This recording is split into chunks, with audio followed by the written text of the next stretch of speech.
Oh, so I sit there first. Okay.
本日は IGF 京都開催記念プレイベント、これからのインターネットを担う若者のための SIG にご参加いただきましてありがとうございます。開式まで今しばらくお待ちください。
皆さんこんにちは。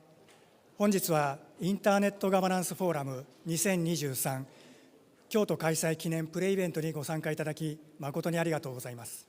それでは午後の部を始めたいと思います。まず最初に京都情報大学院大学副学長寺下洋一よりご挨拶がございます。Good afternoon, ladies and gentlemen.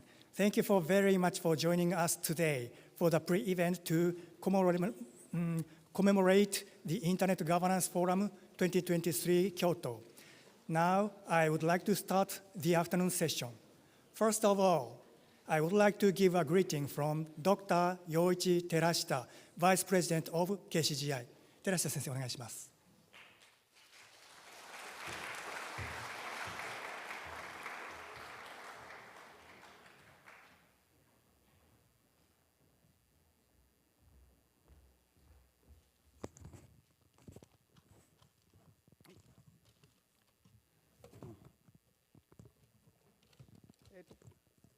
京都コンピュータ学院、京都情報大学院大学の学生さんもたくさん来ていると思うんですが、今日は外国からのお客さんがたくさんいるので、英語で挨拶をさせていただきます。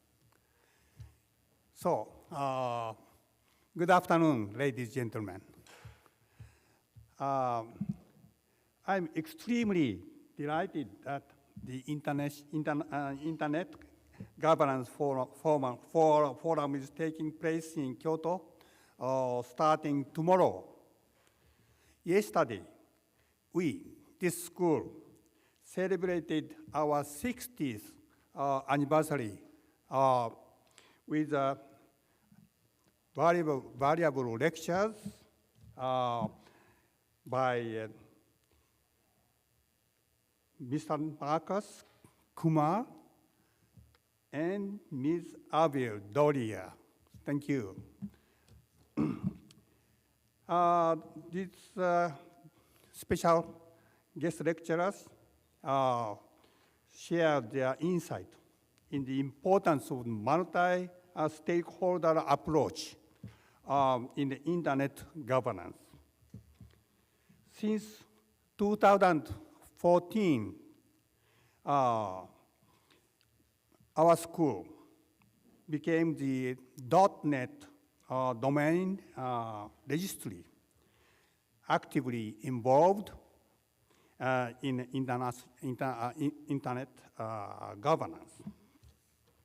Today, I am honored to introduce our distinguished guest, Mr. Chenge Tai Masango, United Nations Secretariat of the Internet Governance Forum. Mr. Masango's presence highlights the significance of this event and his invaluable expertise in navigating the ever-changing world of Internet governance, focusing on the empowerment of the young people. Please join me in extending a warm welcome to Mr. Chenge Tai Masango as we unite to explore and empower the young people in shaping the future of the Internet. Thank you. So, please.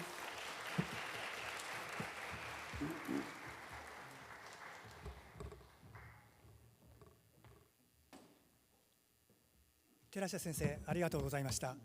それでは国連インターネットガバナンスフォーラム事務局長のチェンゲタイ・マサンゴ氏よりインターネットガバナンスにおける関与と題しまして講演をいただきます。通訳は京都コンピューター学院松村氏です。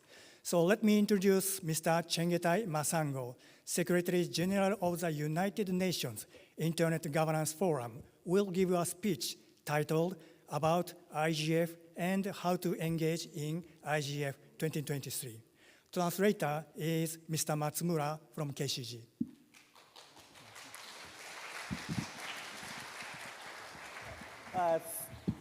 Thank you very much, and thank you very much to Dr. Yoichi Terashita, Vice President of KCG, and congratulations to KCG for their 60th anniversary, and also for inviting me and inviting you as well for this occasion. I have 皆様本日はどうもありがとうございました。60周年おめでとうございます。I have 15 minutes to speak, so I do have a lot of slides, but I won't say everything on the slides, but the slides will be shared with you later for you to study later. 今日はスライドを後ほど皆さんにお配りしますので、すべてのことはお話はできませんが、楽しんでください。So I'll just give a very brief historical overview of the Internet Governance Forum and also talk about what is going to happen this week at the IGF in Kyoto. The IGF is one of the major outcomes of the Summit on the Information Society, so the World Summit on the Information Society, WSIS, which was formulated to look into digital divide issues and to look at this new thing at that time, which was the internet, which was spreading all over the globe, and also to look into ways how it can be used for development, and also how other stakeholders can have a say in its governance and development. もともとはワールドサミットインフォメーションソサイティというところから派生しまして、インターネットガバナンスとは政府、民間セクター、市民社会がそれぞれがどうこれから統治していくかということについて2003年、2005年と提言がありまして現在に至っております。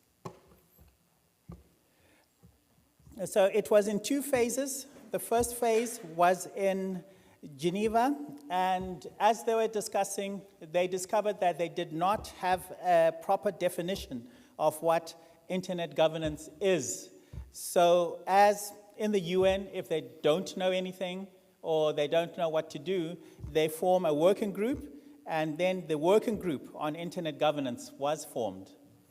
ウォーキンググループを創設したのは当時インターネットというデフィニションというものがはっきりとユナイテッドネーションで国連でなかったということであります。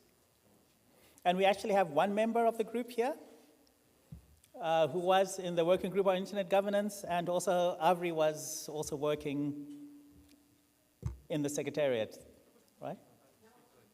Yeah? Yeah, okay. Yes. And they came up with this definition of internet governance. So internet governance is the development and application by governments, the private sector, and civil society in their respective roles of shared principles, norms, rules, decision-making procedures, and programs that shape the evolution and use of the internet. So that's a very broad definition of internet governance, instead of just being about IP addresses, etc. So it's not just about the tubing, but it's about all the other layers, the social layers, etc. インターネットガバナンスとは政府、民間セクター、市民社会、そしてそれぞれの役割においてインターネットの進化と利用を形成する原則、規範、ルール、意思決定の手続き、プログラムを共有して発展させ適用するという目的です。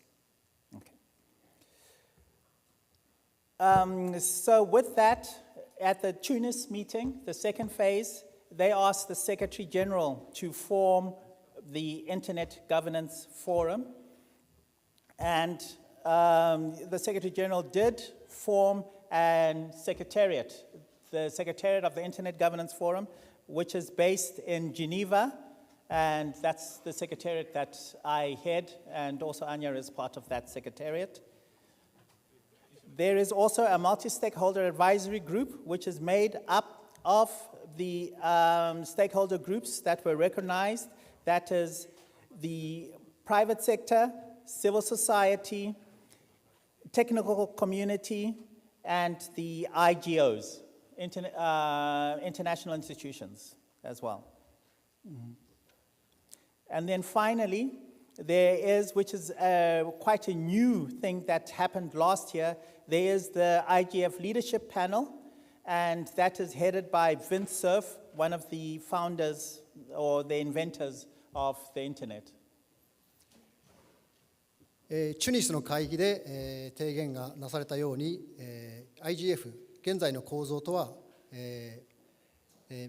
運営メカニズムはIGF マルチステークホルダーアドバイザリーグループ、そして IGF リーダーシップパネルと、近年、国連 IGF 事務局で置かれているこの組織、そして、原則 IGF の基本オープンでボトムアップで総括的で透明性、非商業的という、こういう趣旨で行われています。And the IGF is there to discuss public policy issues that are affecting the internet.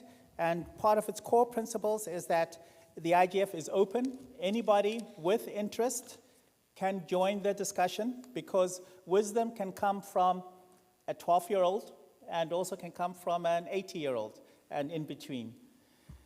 And it is bottom-up, inclusive, transparent. Everything that we do is transparent, and you can come to any of the sessions and participate. Also, it's non-commercial, so you don't have to pay, and we are not trying to sell you anything. And it is also a community or a human-centered process. すべての人々を含む12歳から80歳の方まで、透明性を大切に、非営利的な運営を目指しています。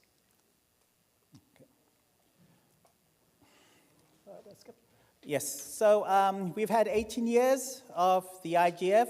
We've been to Germany, France, Hyderabad in India. Sorry, let me see if I can. Okay, I'm totally lost now.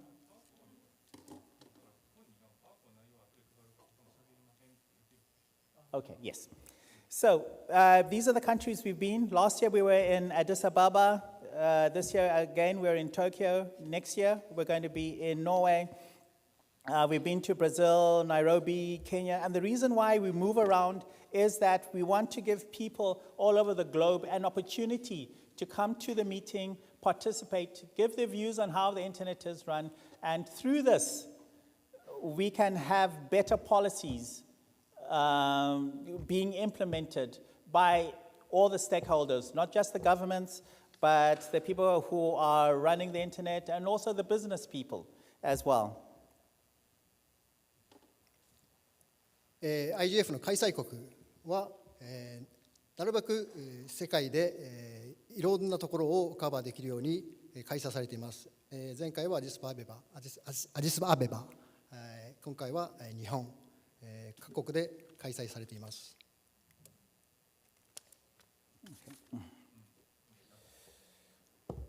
Again. So for the 18th annual IGF meeting, which is starting tomorrow at the KCC, Kyoto International Conference Center, we have one overarching theme, which is the internet we want, empowering all people. We believe that all people have a voice in the way the internet is run. And we have over 300 sessions. And we also have these sub-themes, which I won't read all out, but everything from, I think the most prominent one at the moment is AI and emerging technologies, but we have others like data governance, cybersecurity, sustainability, etc. Those are the 2023 themes. 今回の包括的テーマは、インターネット We Want Empowering All People、我々が必要としているインターネット、人々に力を与えるものであるということで、サブテーマというのが8つ準備されております。Okay. And again, as I said, it's a place where we are destroying all barriers. Everybody's at a level playing field, and we encourage all these academics, civil society, tech companies, people from industry to come. And also, all the discussions are also joined to the SDGs, that is the Sustainable Development Goals, and we feel that those are very important. And if you may have heard, because of COVID, we are actually behind the SDGs, with the SDGs, and we feel that the internet and ICTs can also be an accelerator to help us reach these SDGs goals faster, or in the time that we have actually said that they'll be reached.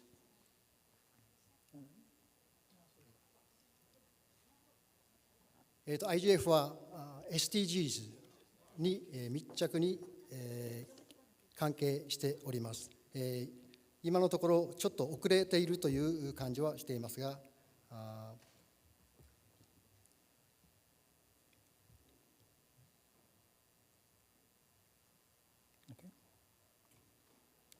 The IGF is not just one conference. We also do have intersessional work, and part of what we're doing is that we are collecting best practices. So people who are dealing with this can come to our website, download our best practices, or even contribute to the formulation of best practices and policies. This year, we have best practice forums on cybersecurity, and we have policy networks on internet fragmentation, how to stop internet fragmentation, what to do if there is a situation where blocking may occur. So there are alternatives to cutting internet links, which of course doesn't just affect that area, but it affects the global internet as well, based on the way the internet traffic is routed. We have meaningful access, artificial intelligence, and finally, we have 24 dynamic coalitions ranging from blockchain to children's rights online to the environment and to Internet of Things. So we have 24 of them. 今回の京都の会議では、基本的に3つ、ベストプラクティスフォーラム、そして、政策ネットワーク、そして、ダイナミックコーリション、ダイナミック連合という構造で、取り組んでおります。And anybody, even here, if you have something that you want to form a dynamic coalition on, we're here to support you. You can just come and see us, and you can tell us your idea, and we can provide the platform for that dynamic coalition. You just have to have 3 stakeholder groups involved in it, and it can be anything as long as it's something to do with digital or internet. 誰もが、提言を出せる、環境を作ろうとしております。ステークホルダー、利害関係者の方たちを通して、それぞれの提言を出していただきたいと思います。Another thing that we have is a parliamentary track which was started in 2019 in the IGF that we held in Berlin, and we feel that that is very important because members of parliament are the ones that set the rules nationally, and they also are the ones that decide to adopt international treaties. They have to pass through parliaments, so it's very important for parliamentarians to have a proper understanding of their laws and learn from others when they are making the laws. The EU is very much advanced in this area, and they have a lot to I mean, we don't have to copy exactly what the EU does, but they have a lot of experience in this, and they can share it with other parliamentarians. So that's one aspect we have, is the parliamentary track. アプローチの一つとしてパーリアメンタリートラック、立法府に、働きかけるという、取り組みをしております。この京都でも非常に重要なことで、政治家の方に参加いただいて、このアプローチを続けて論議していくということです。And the other thing that I think is important for here is the youth track that we have, and we're having a youth symposium tomorrow, and we invite all youth to come to the youth track to discuss issues that specifically affect the youth. And the importance about having the youth track in the IGF is that they can also speak to governments, they can speak to the technical community as well if they have issues, ideas, or concerns. Everybody's there, and we provide that platform where different stakeholders and different parts of society can speak to each other. 若者が提言をするということを大切にしているものがこのユーストラックというもので、国際組織でデジタルの未来に焦点を当てて若者と一緒に働いていくという能力開発のワークショップというのもやっております。And for the national and regional initiatives, we have over 161 national and regional IGFs from, as you can see, all over the world. We don't have a youth youth IGF in Japan, but we can start one now. And I think that it's very good. You get sensitized to the issues, and it's one of those, it can be an entry point into further discussions and even a career in internet governance. 世界161カ国で展開をしてて、まだユース IGF も含めて161カ国ですけども、日本ではまだユーストラックがまだできてない状態なので、ぜひこの機会を利用して若者たちに参加を促したいと思います。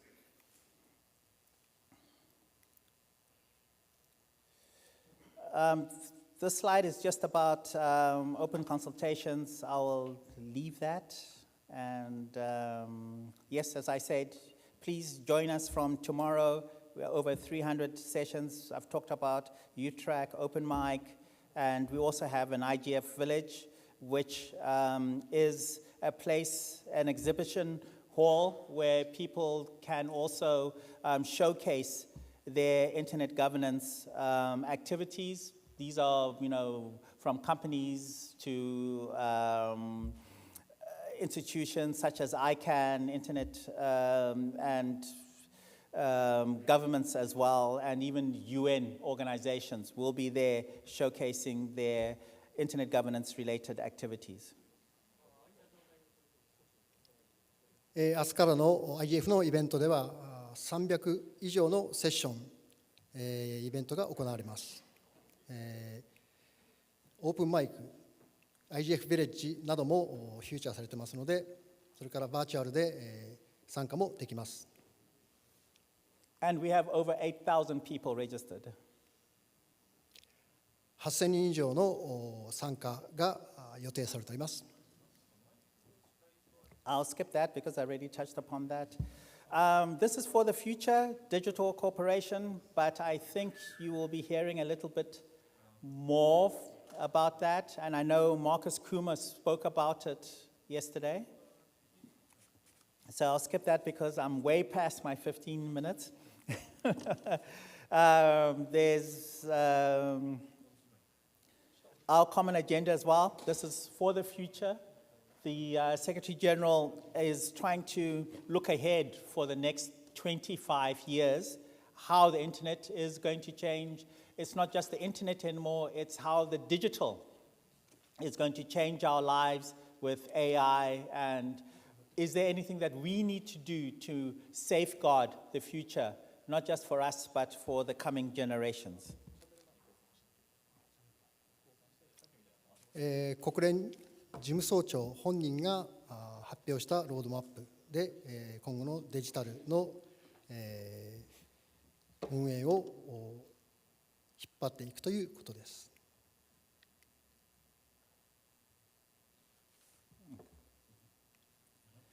Next year as well, there's going to be, it's a very important time for internet governance. This is just as important as it was in 2005. There's lots of initiatives that are coming that may change the internet landscape. So there is the Summit of the Future that's going to happen. And they're going to be talking about a whole host of things, climate change, etc. But for us, it's the GDC, the Global Digital Compact, which is actually very important, and that's what is going to be discussed next year as well, and that's what people are preparing for this year. 将来的にサミットを開催する予定であります。特に GEC というイシューなどが含まれる予定です。Okay, and now it's working. So,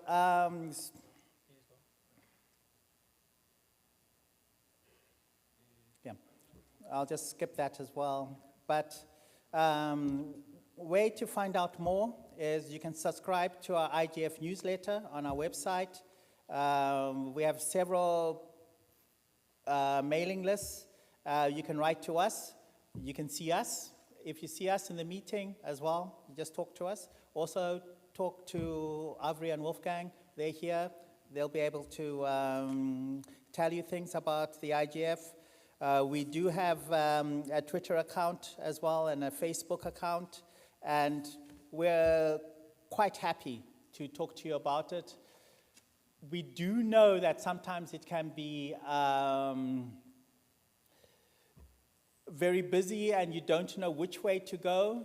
My suggestion is just come, just sit in a session, see if you like it. If you like it, stay. If you don't like it, go into another session and see what's there. But there is something for everybody.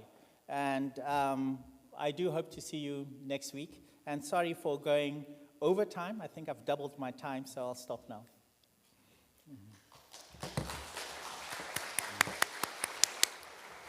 参加する方法はたくさんありまして、サブスクリプションも登録することができます。ソーシャルメディアでも可能です。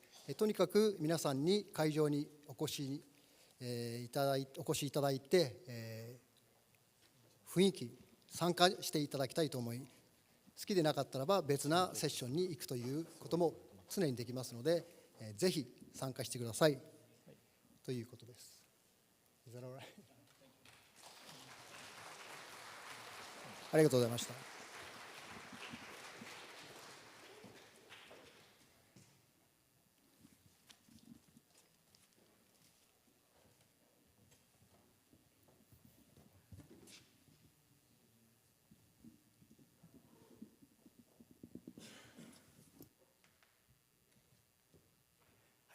チェンゲタイマサンゴ様、ありがとうございました。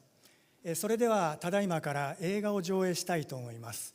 題名は読みましたか利用規約です。日本語の字幕は玉川千絵子さんです。上映準備のためにしばらくお待ちください。Thank you very much for Chengetai Masango. So we will start movie playing. Title is Did You Read Terms of Service? Please wait a second.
よろしいでしょうか。はい、それでは始めます。どうぞ皆様お楽しみください。Please enjoy.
それではただいまよりドキュメンタリー映画見ました利用規約を上映します。Now we would like to move on to the screening of the terms and conditions may apply. This film screening was made possible by subtitle translation by Chieko Tanaka and educational licensing from ROCO Films. The film was originally screened in 2013, but its perspective on the use of data, privacy, and consent are still relevant in today's technological progress with new technologies like generative AI and policies like data-free flow was stressed. 本作品は2013年にアメリカで公開され、今回初めて日本語字幕付きでの上映となります。配給はロコフィルムズ、翻訳は玉川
触らないで。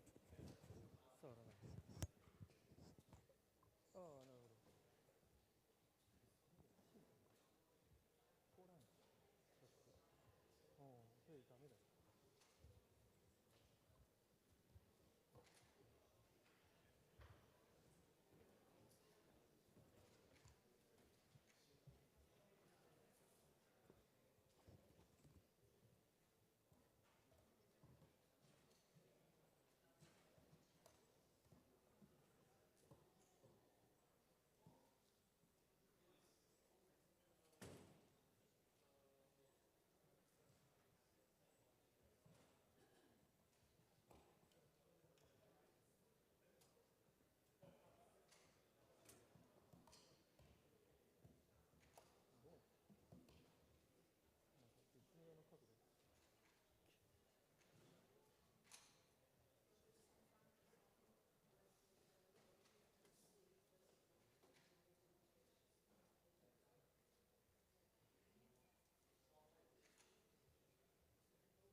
ご視聴ご参加されている皆様にご案内申し上げます。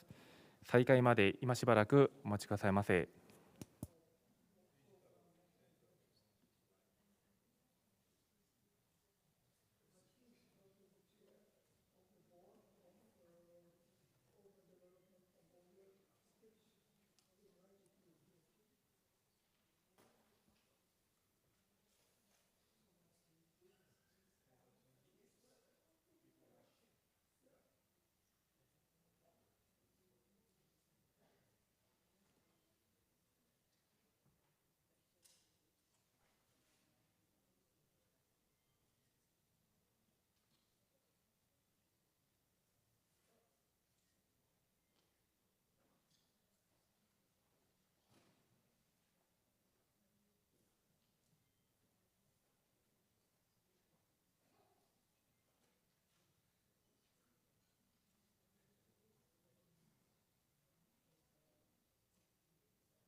皆さん大変お待たせいたしました。それではただいまからユースセッションを開始いたします。このユースセッションは午前中に行われたワークショップの成果を発表するものです。それでは発表する方よろしくお願いします。Then we will begin the youth session. This youth session is present the results of the workshop held in the morning. So please make a presentation.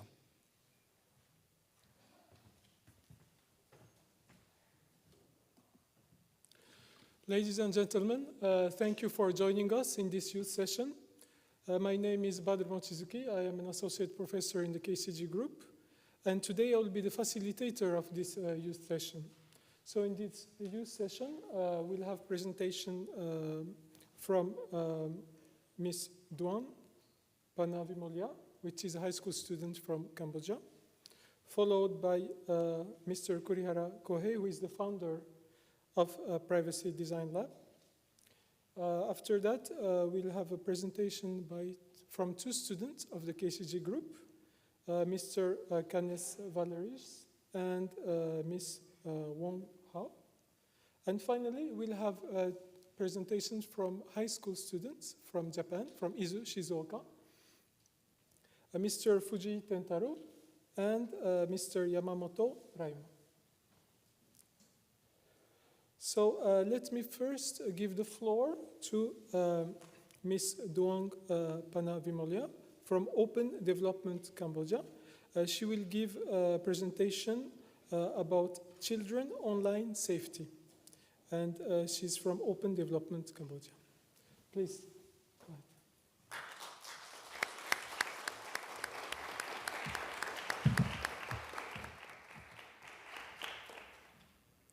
Good afternoon, ladies and gentlemen, and everyone in this meeting. My name is Vimalaya from Open Development Cambodia, and I'm honored to have the chance to speak with you all today. So my group and I have prepared a brief presentation detailing the most crucial points we found in the video that we just watched a few minutes ago.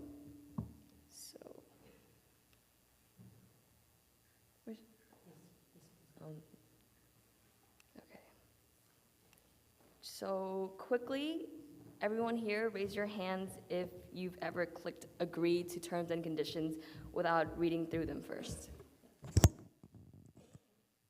Okay. I'm guilty of that to myself. I mean, who would if there are pages upon pages of small text you barely even see? It's almost like the people who write these terms don't even want us to actually read it. Why? Because we'd probably think twice before agreeing to them. According to the video, if millions of adults miss these minor details, imagine children and youth agreeing to them without the knowledge of how their data is going to be used. So what are we actually missing in these terms and conditions? Most big companies lure consumers in because their services are free. I mean, who doesn't like free things? But what if those things aren't actually free? Who doesn't?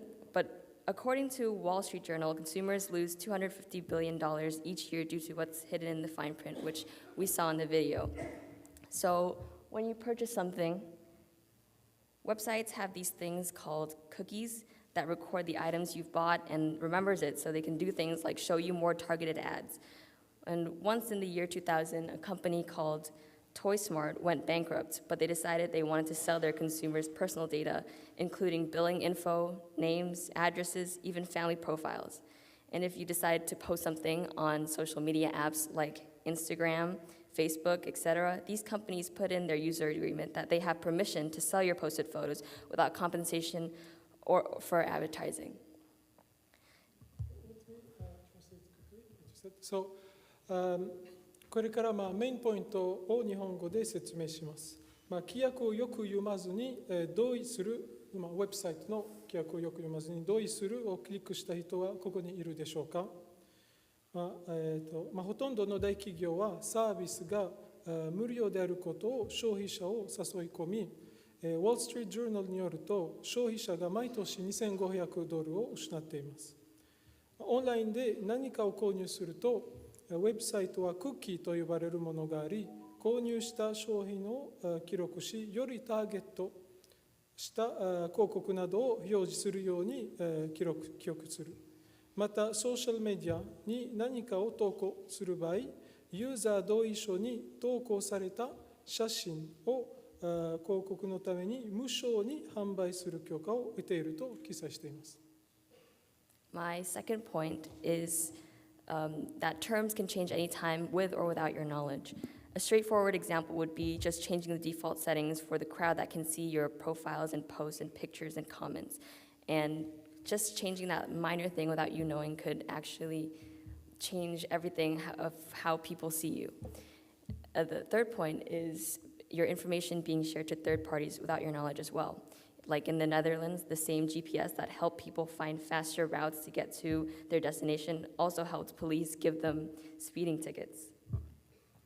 Not to mention the companies that are responsible for sneaking in these terms and conditions have limited liability, like the big tech guys that also don't have social media because they're also concerned with their privacy. ご利用でその利用規約では、見逃してはいけないものは3つあります。まずは個人情報。なぜかというと、個人情報はその企業とかそのウェブサイトとかそのソーシャルメディアは無償で使用可能となっています。またはその規約の中にある条件はいつでも変更可能となっています。知らない間に変更されているかもしれません。そして3つ目のポイントは第三者への情報提供です。Okay, so sharing your data with the government. There is a part of the government, the NSA, aka the National Security Agency, focused on eavesdropping and tapping into major communication links for everyone. And to give you an idea of how this data is delivered to them, it's so easily accessed, and nothing is ever really deleted. These big social media networks record and keep every single move you make on their app or site. It's become easier than ever to track down anything you've said or done online. And the act of deleting something, whether it be a post, picture, or anything you put up online, simply just flags it as deleted. But in fact, any government agency could still retrieve it at a later time, and it's not actually gone. これらの大手のソーシャルメディアとかネットワークはアプリやサイト上でのあなたの行為とか投稿とかアップロードした写真を記録し保管しています。オンライン上でのコードを追跡することは、かつてはほど結構簡単なことになっています。It's also, you feel like you're anonymous online if you're not signed into a Google email or something, but actually it's so easy to take private searches and find out whose records they belong to, because the government assigns you a serial number, and it takes just a few seconds to just find who it is actually coming from.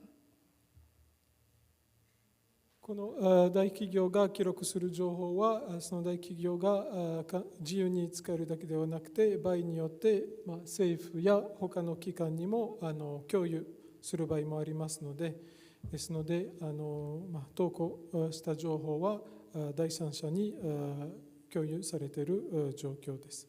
そして削除したと思っていても、本当に削除はしていません。サーバーのどこかにあるはずです。Like in the year 2006, search records became public, and then search records like these, where people searched how to kill your wife killer, stuff like that. If other people saw that this person searched this up, what would you think? Murder? Well, obviously. But what if they just turned out to be a murder mystery TV show writer? And they'd get through all this trouble, have police come to their house and check up on them, just to be innocent. 保存するとか追跡されるデータは投稿したものだけではなくて、検索履歴も公開されている状況です。ですので、皆さんが検索したキーワードはその記録されていますので、例えばそういう殺人とか殺人ミステリーマーダリーの番組とか、そういう検索したものが全部記録されていますので、その企業が簡単に記録して簡単に共有することができます。Okay, there's a problem with the slide, but there has been an increase in the mass surveillance for online activity for everyone using the internet.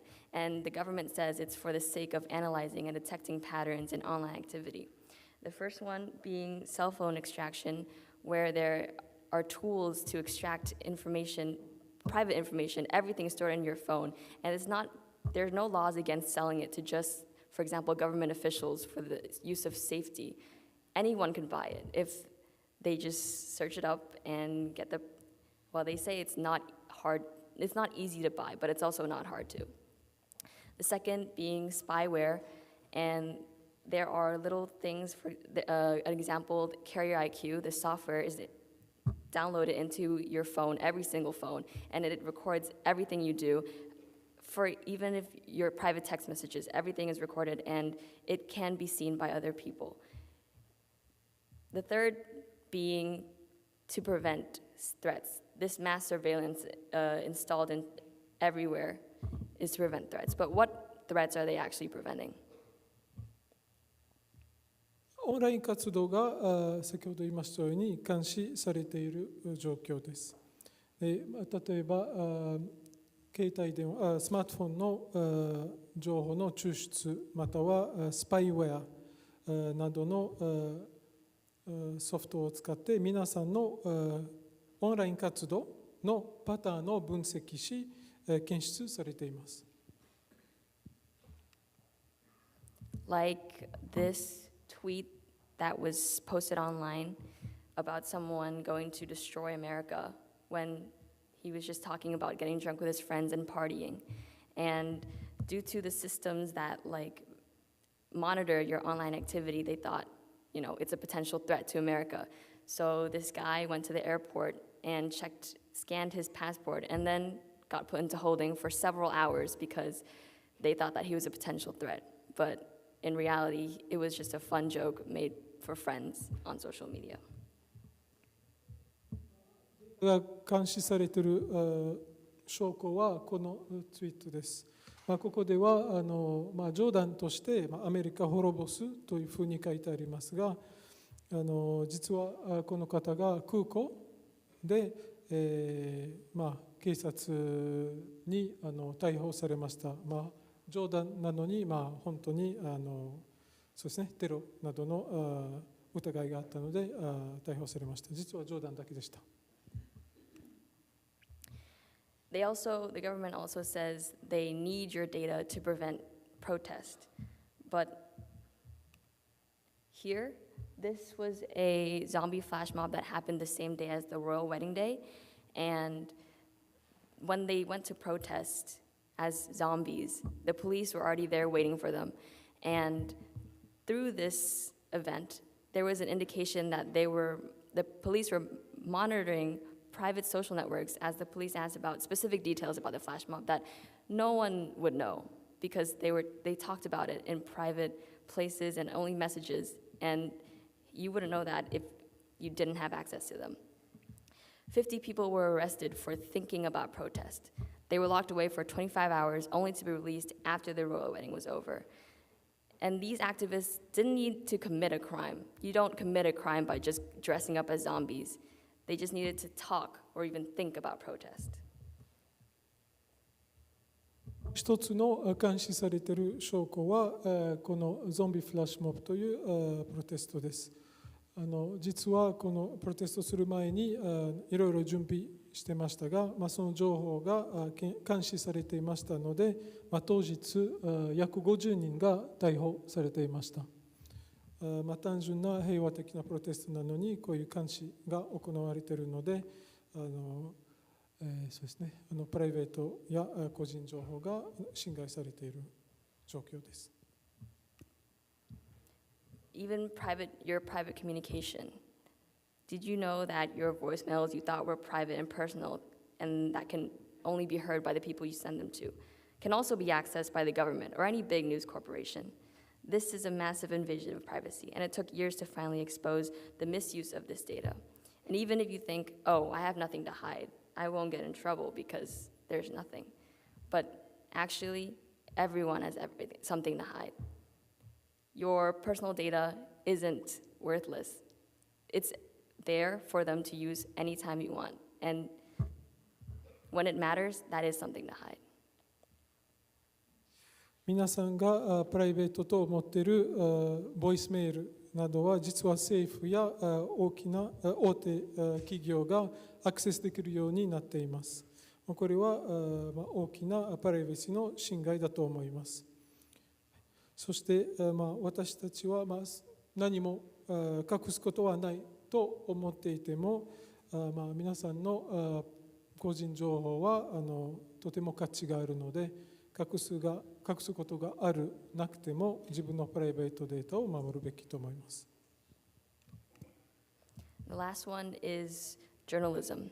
The government is attempting to make whistleblowing a crime, and they actively try to take away the anonymity of government whistleblowers. And if whistleblowers can't safely and securely provide information to journalists, we as a society won't know when our rights are being silently violated, specifically with the surveillance of journalists, so no one can actually provide actual crucial information to the public.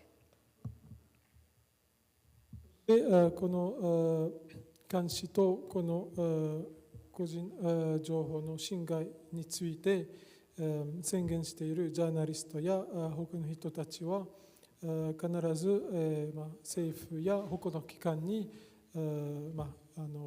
できるだけたくさんの人にこの情報を伝えないように止めようとしています。About retaining your personal and private data.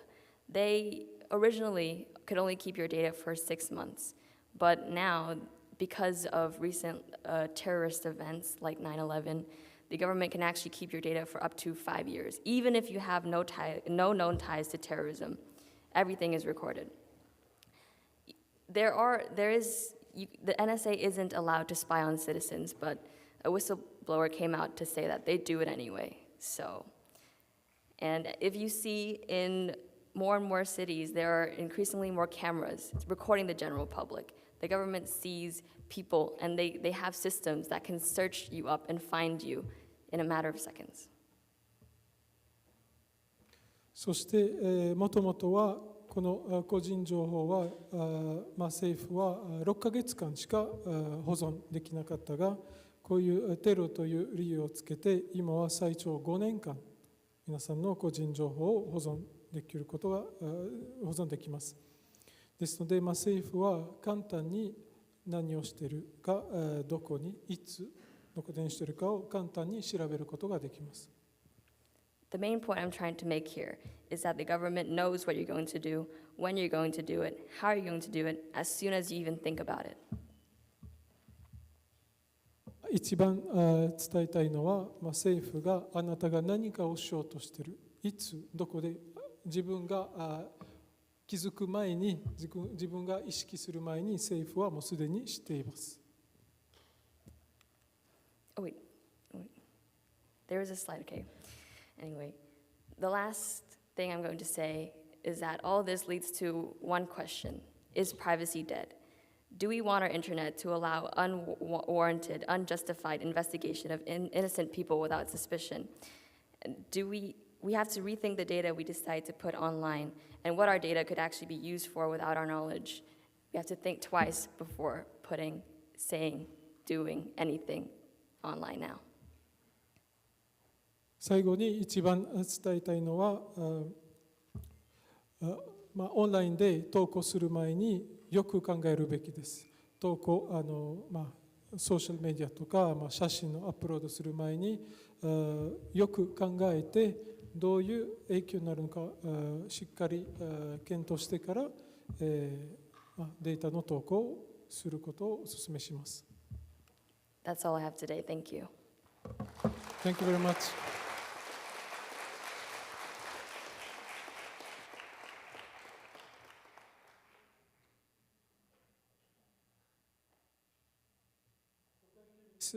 Juan Pana-Vimolia for your presentation. Next, I'll give the floor to Mr. Kurihara Kohei.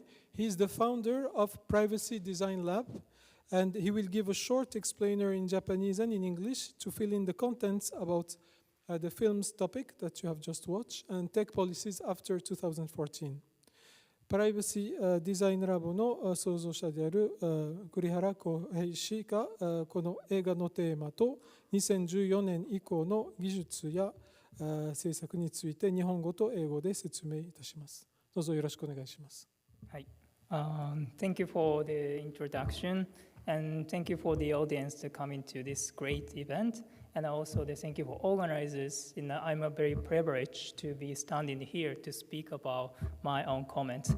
I'm a bit nervous because I'm a bit of the senior from other speakers, but I can speak about the different angles of this term and condition, what we did see through the movies today.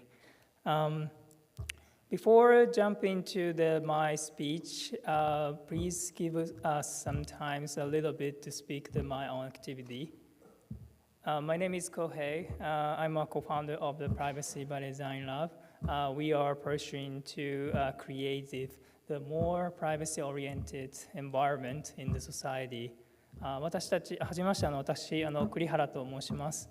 少しちょっと他のスピーカーの皆さんと比べるとちょっと年齢が上になってしまうんですけれども、ちょっと今回の皆さん見ていただいたムービーのお話含めて少しちょっと違ったアングルでお話しさせていただければなと思います。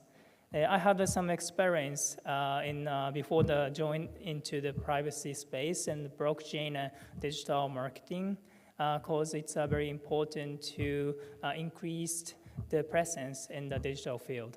プライバシーの分野にですね、今関わっているんですけれども、それ以前にはですね、ブロックチェーンであったり、デジタルマーケティングであったり、少しデジタル空間をどう社会に広げていくかという活動をやっておりました。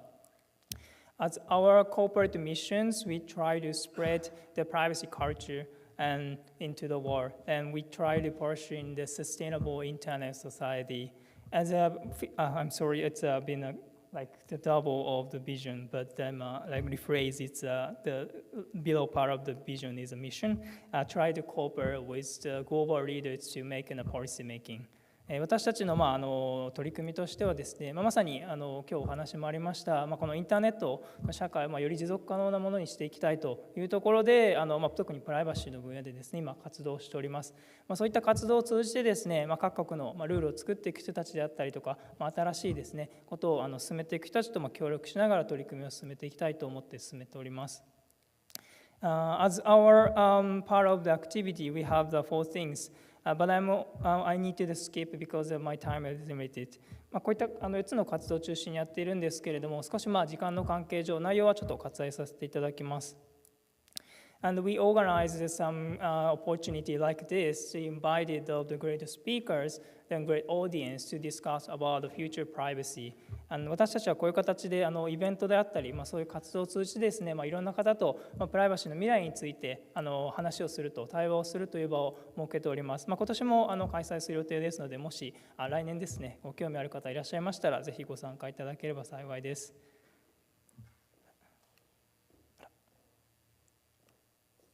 At the last, we cooperate with the global rule maker as well to enhance the privacy awareness. こういった各国のですね、政府の方とも連携しつつ、どうすればこのプライバシーというものがですね、社会により広がっていくのかというところを日々模索して活動している団体になります。So this is my brief introduction. This is the main part of my sessions. I'd like to dig into the more laters of the term and use because it's becoming more important. Privacy is a matter for all of the citizens living in the world.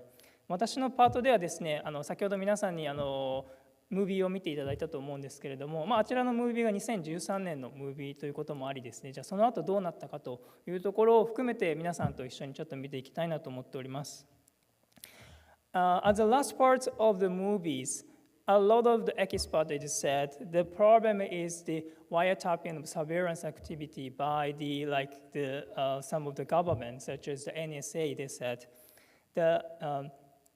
ムービーの最後でですね、いくつか問題点が指摘されていたと思うんですけれども、特に専門家の方からですね、この監視活動というものをどう捉えていくかというところが一つですね、争点になっていたかなと思います。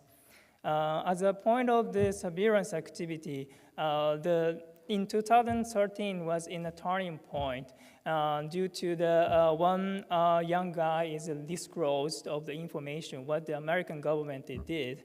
His name is Mr. Snowden. We call it the Snowden liberation. This is a big turning point in the data protection, the privacy industry.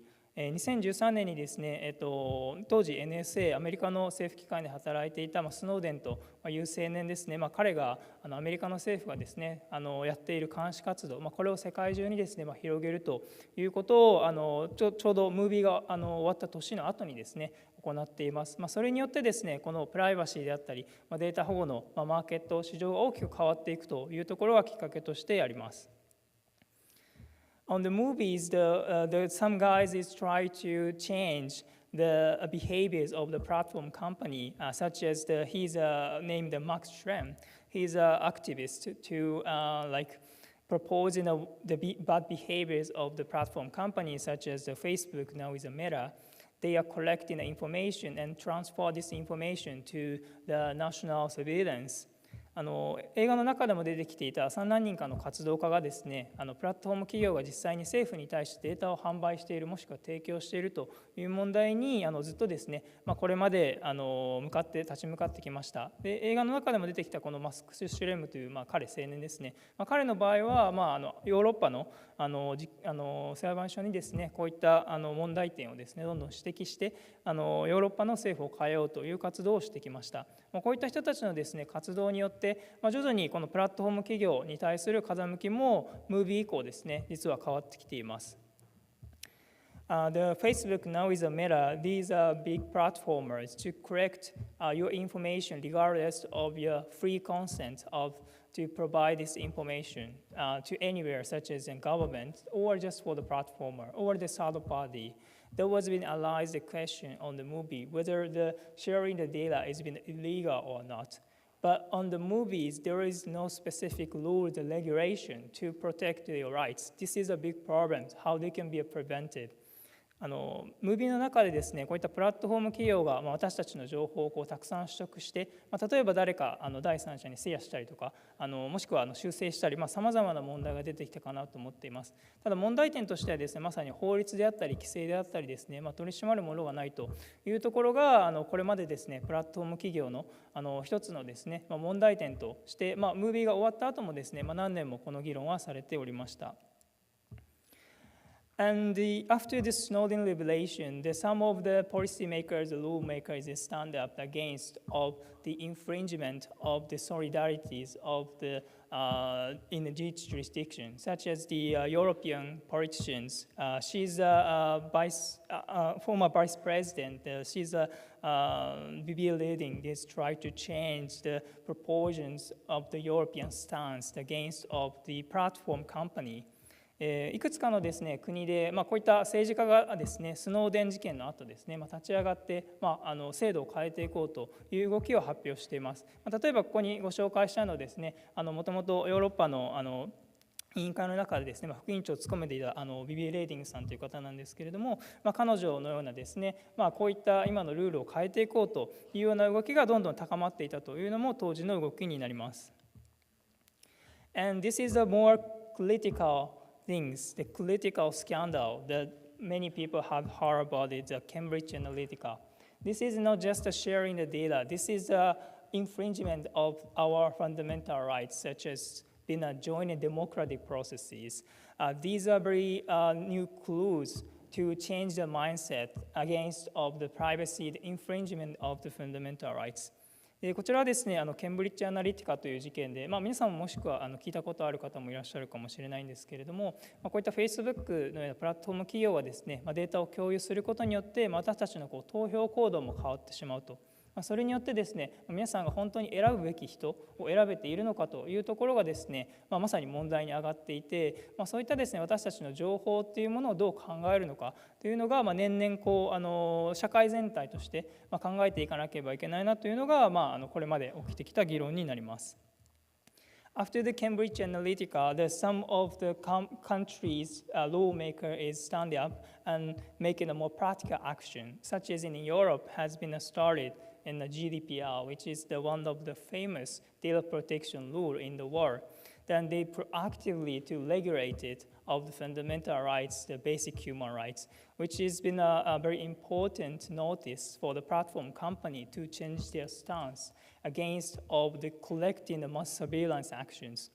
例えばヨーロッパではですね、2018年から GDPR というですね、制度を制定して、しっかりとこのデータを守るという動きをプラットフォーム企業に限らずですけれども、求めていくというような動きを始めています。これまでムービーの中でですね、法律がないという話も出ていたんですけれども、こういったですね、規制ができることによって私たちのプライバシーについてですね、改めてどう考えるのかという動きがどんどん今強まってきております。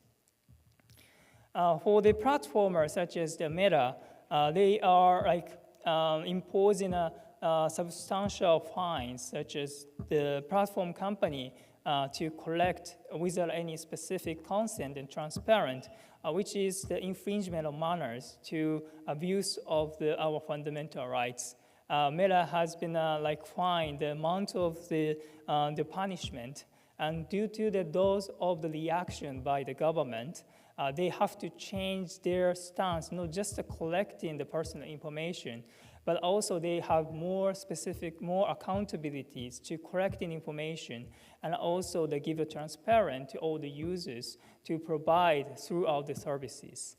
こういった規制の動きによってですね、プラットフォームカンパニーの動きというのも今変わってきています。例えばメタのようなですね、Facebook、ちょうどムービーの中にも出てましたけれども、そういった企業のですね、会社のスタンスであったりとか、動き方っていうのも今変わってきています。そういった意味でですね、このプライバシーというテーマがですね、まさに皆さんに見ていただいたムービーの2013年から10年経ってですね、今大きく変わってきているという状況が一つ重要なポイントになるかなと思います。In my last message, I want to discuss with you about whether your privacy has been protected, which is a very primary topics, how we can protect the fundamental rights, protect the safety space on the internet, which is the primary actions for all of us to keep the sustainable of the internet。最後に私からですね、皆さんと一緒にこのプライバシーというものが本当にですね、インターネット上に守られているのかどうか、こういった持続可能なですね、インターネットを何年も今後続けていく中で、すごく重要なテーマになるのかなというふうに思っております。As of my final message, thank you for all the listening my presentation, and I'm happy to discuss about this topic after these sessions. 最後に私から皆さん、今日はこの場でお話を聞いていただきありがとうございます。これからもですね、皆さんと一緒にこういったテーマについて考えていきたいと思いますので、引き続きセッション終わった後もいろいろお話できればなと思いますので、よろしくお願いいたします。That's all for me. 私からは以上になります。ご清聴ありがとうございました。Thank you, Mr. Kurihara. 栗原さん、ありがとうございます。どうぞ。Next, I will give the floor to two of our students that will present the same contents, one in English, one in Japanese, and it's about the .Kyoto generic top-level domain. So first, we'll have Mr. Canes Valeris that will do a presentation in English. Okay, thank you very much. Right, so let me start with .Kyoto, a safe and a clean domain. So first of all, I would like to explain a little bit about what domain is, although I think that majority of people do understand it. I just want to make sure. So as we all know, there is, if you have a building, you know the address of the building, you know the postal code if you need to ship something there. But or like latitude and longitude if you want to find it on the map, where is it located. But what happens if it is on the internet? For those reasons, you need two things. Well, basically the IP address, and you need a domain if you want to access it. So I will be speaking about .Kyoto, and there is several layers of the domain. So for example, .gp, it will be the top layer. Then there is a second layer, third and fourth layer. So if we're going to look on the www.kcgi.ac.gp, so the top layer will be GP, the second layer will be AC, and the KCG, and after that, the 3 Ws. So how domains are managed? As everybody knows, there is a lot of domains. You have Google, you have Facebook, you have a whole plethora of the websites you can visit and you can go. So every one of them is managed by ICANN, which is located in San Francisco, California, and it's a non-profit international body which deals with the naming of the domains. So after that, we have a registry which creates and regulates domain extension.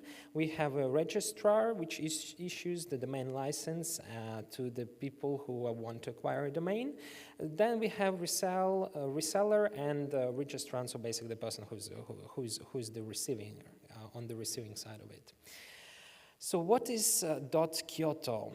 So .Kyoto is a top-level domain which was founded in 2013 and launched in 2015, and it is supported by the Kyoto prefectural government and the KCGI, which is a member of the KCG group. And this is the graduate school for studies for informatics, which I'm currently studying at. So main thing about the creation of this domain is, I mean, if you're going for academic, you have the AC. If you're going for the com domain, everybody knows it. The same things goes, for example, governmental domains, which have a gov in it. And usually if you go there, you expect some certain level of security. And when you go on the domain, you expect something from it. So by creating .Kyoto, the KCGI wished to make the internet space more clearer, more understandable, and more trustworthy, specifically through a lot of procedures that are being done by the KCGI group itself in the domain management. So why is it so important? Well, first and foremost, it eliminates illegal or antisocial websites. Because, as I said before, if you go to the domain, you have certain expectations from it. And by going to .Kyoto, you can have certain expectations that the people who obtain this domain name will not do anything illegal, including maybe drugs, any type of terrorism or any illicit activities. So it also prevents cyber criminals and hacking. So one of the reasons why you should go for a domain that is maybe more specific for your services, for example, in Japan, we have, like, you can register the .com domain, but at the same time, if you want to register a company domain in Japan, you need to go through tedious process, which also gives additional layer of security for your customers, and it makes your whole service online and online presence more secure. So it protects your property in the cyberspace, and it prevents hacking as well. So the .Kyoto is managed under the strict rules. The content of the website should not be deemed offensive to the public or the morals. The certain level of reliability is required of web and mail service and other related internet businesses. One of the particular reasons that in the Kyoto prefecture there is a big promotion of the everything's made in the Kyoto, and the Kyoto domain is one of those things that we would like to highlight and give something that is going to benefit society. By acquiring this domain, the companies in Kyoto can expand their presence and get more reliability and more respect, because it is something that you cannot get anywhere else than in Kyoto City. So during those 10 years, which means after the development has started of the domain and its launch, there was over 146,000 pages that are currently under this domain, and there was zero criminal incidents that has ever, there was basically none occurring so far. So this brings to the end of my short presentation. I hope that you learned a little bit about the .Kyoto. And if you're planning to opening and doing some business, please really consider acquiring this domain, because this is what I would have done if I would start my business over here. Okay, thank you very much, and I'm going to give the floor to my colleague, and she's going to present the Japanese version of this presentation. Thank you very much. Thank you, Valeris. I'll leave the floor now to Ms. Wong Hao. She will explain same contents in Japanese. 同じ内容を日本語でこれからウォンさんより発表があります。お願いします。ありがとうございます。これから日本語で京都安全安心なドメイン作りについて発表します。どうぞよろしくお願いします。ドメインというのは何について説明させていただきます。ドメインはインターネットにおける場所です。例えば私たち今ここにいるの京都コンピューター学院、実際の場所は北緯34度55分、06の秒、そして東経135度45分09度秒です。その住所のかけ方は京都市南京西九条寺の前町10-5です。そしてインターネットの場合には私たちの場所が IP アドレスで表示されています。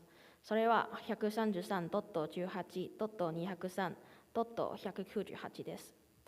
私たちのサイトは www.kcg.ac.jp というのドメインを使っています。そのドメインの中にはいろんなレベルがあります。.jp はトップレベルのドメインで、.ac はセカンドレベルのドメインで、それから .kcg はフラットレベルのドメインで、www は第4レベルのドメインです。ドメインも電子メールにも使っていております。例えば私たちのメール admission@kcg.edu、 その後の後ろの kcg.edu はkcg.edu はドメインです。ドメインの管理がとても重要です。その管理するの組織がいろんなレベルがあります。一番上のは ICANN という自己規模の管理やポリシーの策定に関わる組織です。次はレストリーというドメイン名前の発行と運営を管理する組織です。それからレジストラという利用者に向けてドメインを販売する組織です。リセーラーはレジストラより下である登録を受付の事業者です。最後は私たち使用者、それはウェブサイトの運営者や個人です。ドット京都というのドメインは2013年に設立したトップレベルのドメインです。京都市が支持し、KCGI、我々京都情報大学院大学がレジストリとして管理、運営を行っています。そのドット京都の目標が京都のブランド力をアップする、そして安心安全なクリーンドメインを構築します。ドメインの管理がとても重要です。その原因には3つであります。まず、違法反社会的なウェブサイトの排除です。違法ドラッグ、移動ポルノ、そしてテロリズムを含めてサイトを直ちに排除させます。そして、サイバー犯罪やハッキングの防止です。フィッシングメールを伝信するサイトや不適切な情報を収集するサイトを止めさせます。最後はサイバー空間における財産の保護です。ドメイン名は Web Presence の中心であるので、サイバー空間における財産にもとても大きな影響が与えられています。最後はドット京都の運営方針です。ドット京都の運営方針は収益性と公益性の両方も重点を置いております。ドット京都は厳しいルールの下で管理されています。まず、ドメインを使用する組織または個人が必ず東京府内で住んでいます。またはドット京都のドメインを使用する正当な理由があります。そして、ウェブサイトで公開する内容は公衆領職を反するものがいけませんです。ウェブサーバーやメールサーバーをはじめとするインターネットに関するビジネスには必ず一定レベルの信頼性を求めています。ドット京都の運営実績を紹介させていただきます。2013年から今10年間、ドット京都のセカンドレベルのドメインの数が611になりました。ドメイン内のページ中数は114万6000になりました。この10年間、サイバー犯罪の発生件数がゼロです。発表は以上で終わりました。ご視聴ありがとうございます。Thank you, Ms. Duang, for your presentation. 発表ありがとうございます。So with the focus on youth, we would like to introduce new dynamic coalition called Dynamic Teen Coalition, led by Pirate Ruby Passel, who herself is a teenager. She is in Australia. Unfortunately, she cannot be here today, but to introduce this new Dynamic Teen Coalition, we received a 3-4 minutes video that we would like to showcase and screen from now. オーストラリアのパイレット・ルビー・パテルさんは IGF に参加した際に新たにダイナミック・ティーン・コアリションを立ち上げました。残念ながら本日はここに参加できませんが、その代わりに約4分の紹介ビデオが届いておりますので、そちらをご覧ください。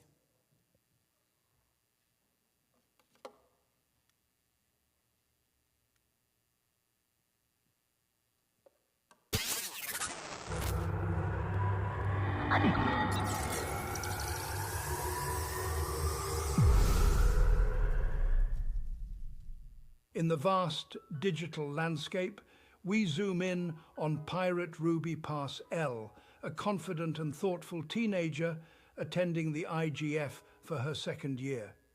Pirate's noble mission is to create better online spaces for their fellow teens, especially within the realm of social media platforms they already tend to use. However, as we delve deeper into Pirate's insightful mind, we uncover a profound concern that lingers: artificial intelligence. Ethical implications weigh heavily on Pirate's mind, as AI starts replacing human workers, thus shifting the employment opportunities of teens and adults in the very near future. Pirate wonders if schools are adequately preparing for a job market that increasingly relies on AI if they limit AI or ban AI outright.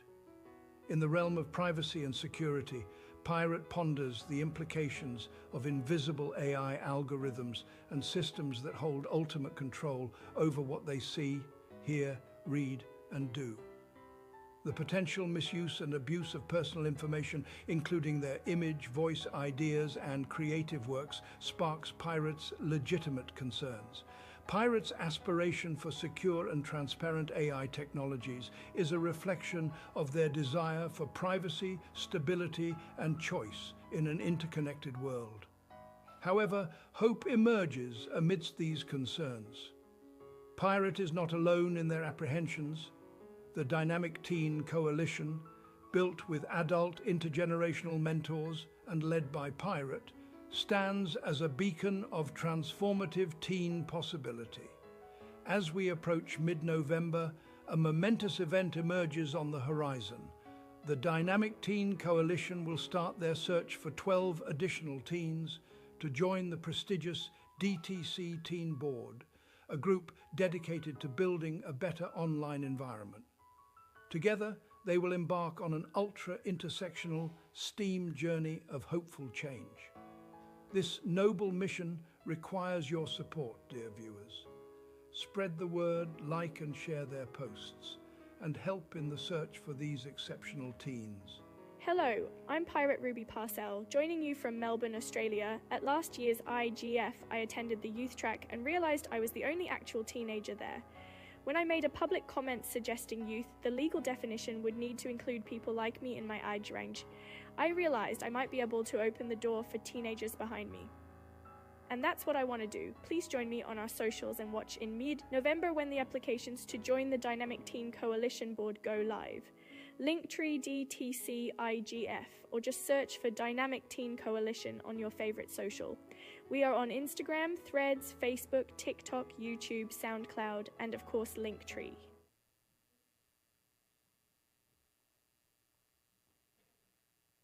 Since we are talking about teens, today we have two teenagers joining us from Izu, Shizuoka, and we'd like to invite them to give a few words in English. So I suppose this will be one of their first presentation in English in front of this many people. Mr. Fuji Tentaro, please go ahead. ティーンというテーマで本日は静岡県伊豆市より高校生2名より英語での発表があります。まずは藤井健太郎さん、よろしくお願いします。Hello, my name is Tentaro Fuji. I'm from Masaki High School in Shizuoka. I'm senior high school and member of computer club. I first became interested in computer when I was in junior high school and I saw a video about making original computer. The experience of making and repairing computer has made me interested in computers, and I would like to be involved in computer manufacturing in the future. For this reason, I would like to enter the engineering department of a university next year. My reason for joining IGF is that I want to learn about computers from the point of view of the people who use them. When you create something, even outside of computer, you need to know the needs, systems, and governance of the people who will be using it. I have been using the internet without thinking about it, but I have never thought about its system and governance. In this IGF, I can learn about the system and governance of the internet. I can also learn about AI. I would like to use the knowledge I learned in this IGF for my university and my future work. Thank you for listening.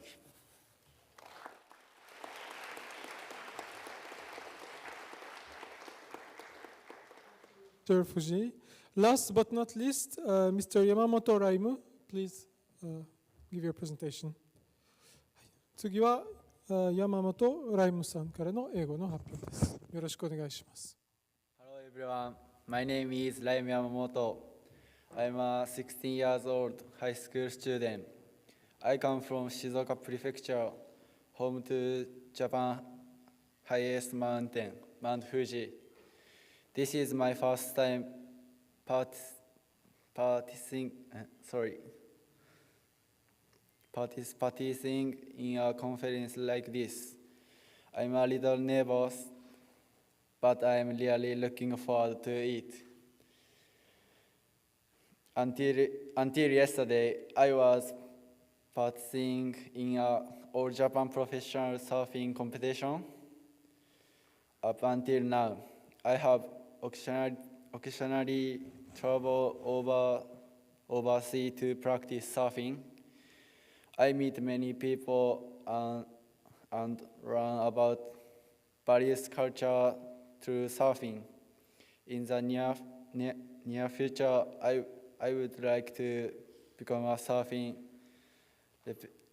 representing Japan and travel around the world. I learned the internet is connected to other countries from Japan through the ocean.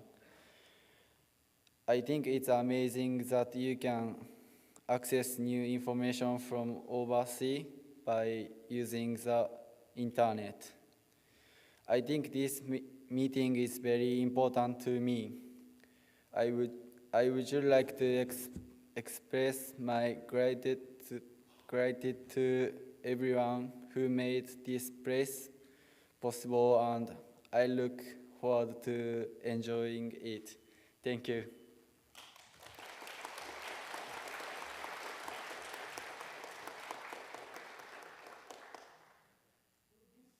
This concludes our youth session. Please join me in giving a very warm applause to our young speakers in this session that will have very important role in building our future, and mainly the future of Internet. これでユースセッションを終了したいと思います。皆さん、ユースセッションのスピーカーに温かい拍手をお願いします。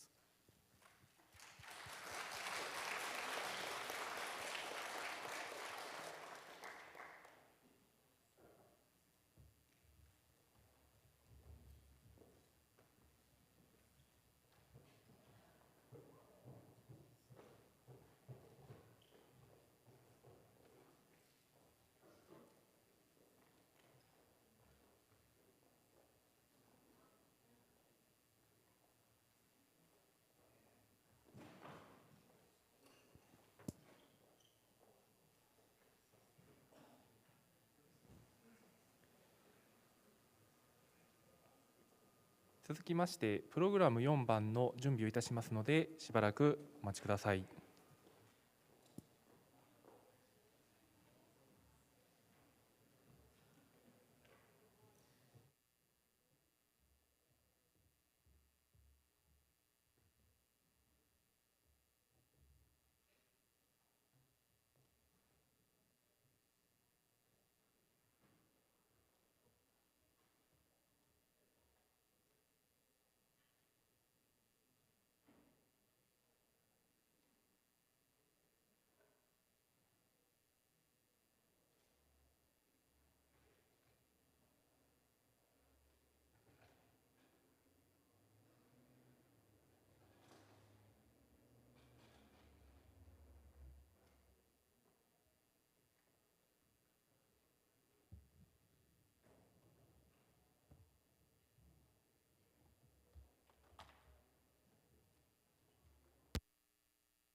それではここからの司会は京都情報大学院大学の田中恵子より行います。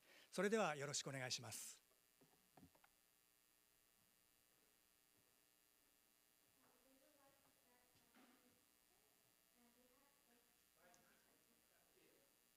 Oh, I'm sorry. We have guests from international guests from School on Internet Governance, starting next to Professor Tateishi is Professor Wolfgang Klein-Weister, and oops, it is gone. And then next to him is Professor Takeo Tatsumi. And we also have from Brazil, School on Internet Governance, Luisa Mesquita. And on my left, Bangladesh School of Internet Governance, that's Ashraful Rahman Piaus. 本日はスクールオンインターネットガバナンスのダイナミックコーリションの皆様にご一緒いただいております。ウォルフギャング先生、ステージのですね、一番端側ですね、本学教授の立石俊明先生です。その隣は、SIG のファウンダーでいらっしゃいますウォルフギャング先生です。そして、放送大学から辰巳武雄先生にお越しいただいております。真ん中、ブラジルのスクールオンインターネットガバナンスを代表されてルイザ・マスキータさん、そしてバングラデシュスクールオンインターネットガバナンスのアシュフラール・ラーマン・ピューさんにご一緒いただいております。このセッションは日本語と英語で同時で進行してまいりたいと思いますのでよろしくお願いいたします。まずですね、ウォルフギャング先生にインターネットガバナンスの学校を始められた経緯についてお話しいただきたいと思います。So we would like to have Professor Wolfgang Klein-Weister to start talking about why he founded and how he founded School on Internet Governance. Okay, good afternoon to everybody, and thank you for the invitation. I think it's a wonderful view to see so many young people engaged in this issue. Internet governance is a complicated thing, and 20 years ago it was a technical issue with some political implications. Today it's a political issue with a technical component, and this makes it very complex. 本日はこのような場でお話しさせていただきありがとうございます。そして会場にたくさんの若い方がいらっしゃることを大変嬉しく思います。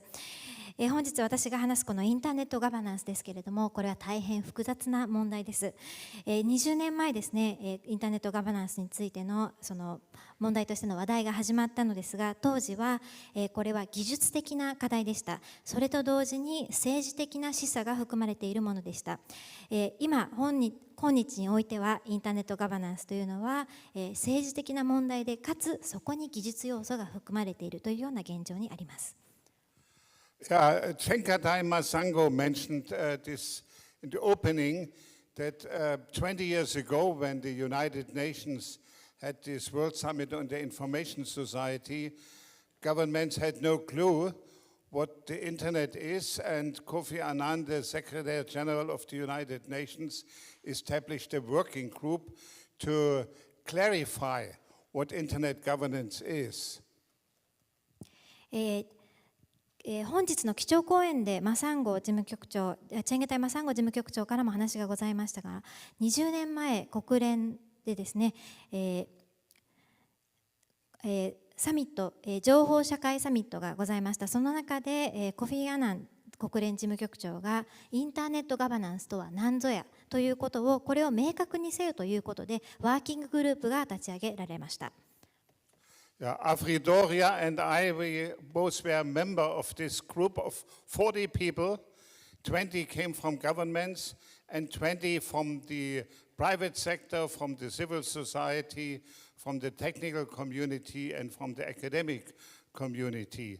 And in particular, people from the academic community we are asked by governments very often, can you tell me where I can study internet governance? And that's the problem, because universities are organized around disciplines. You can study law, business, informatics, political science, or something else. But internet is complex. It has included legal aspects, political aspects, economic aspects, social aspects, and a lot of more, and this makes it complicated. そのワーキンググループが立ち上がった時に、私とそれからアブリさんが専門家メンバーの一人でした。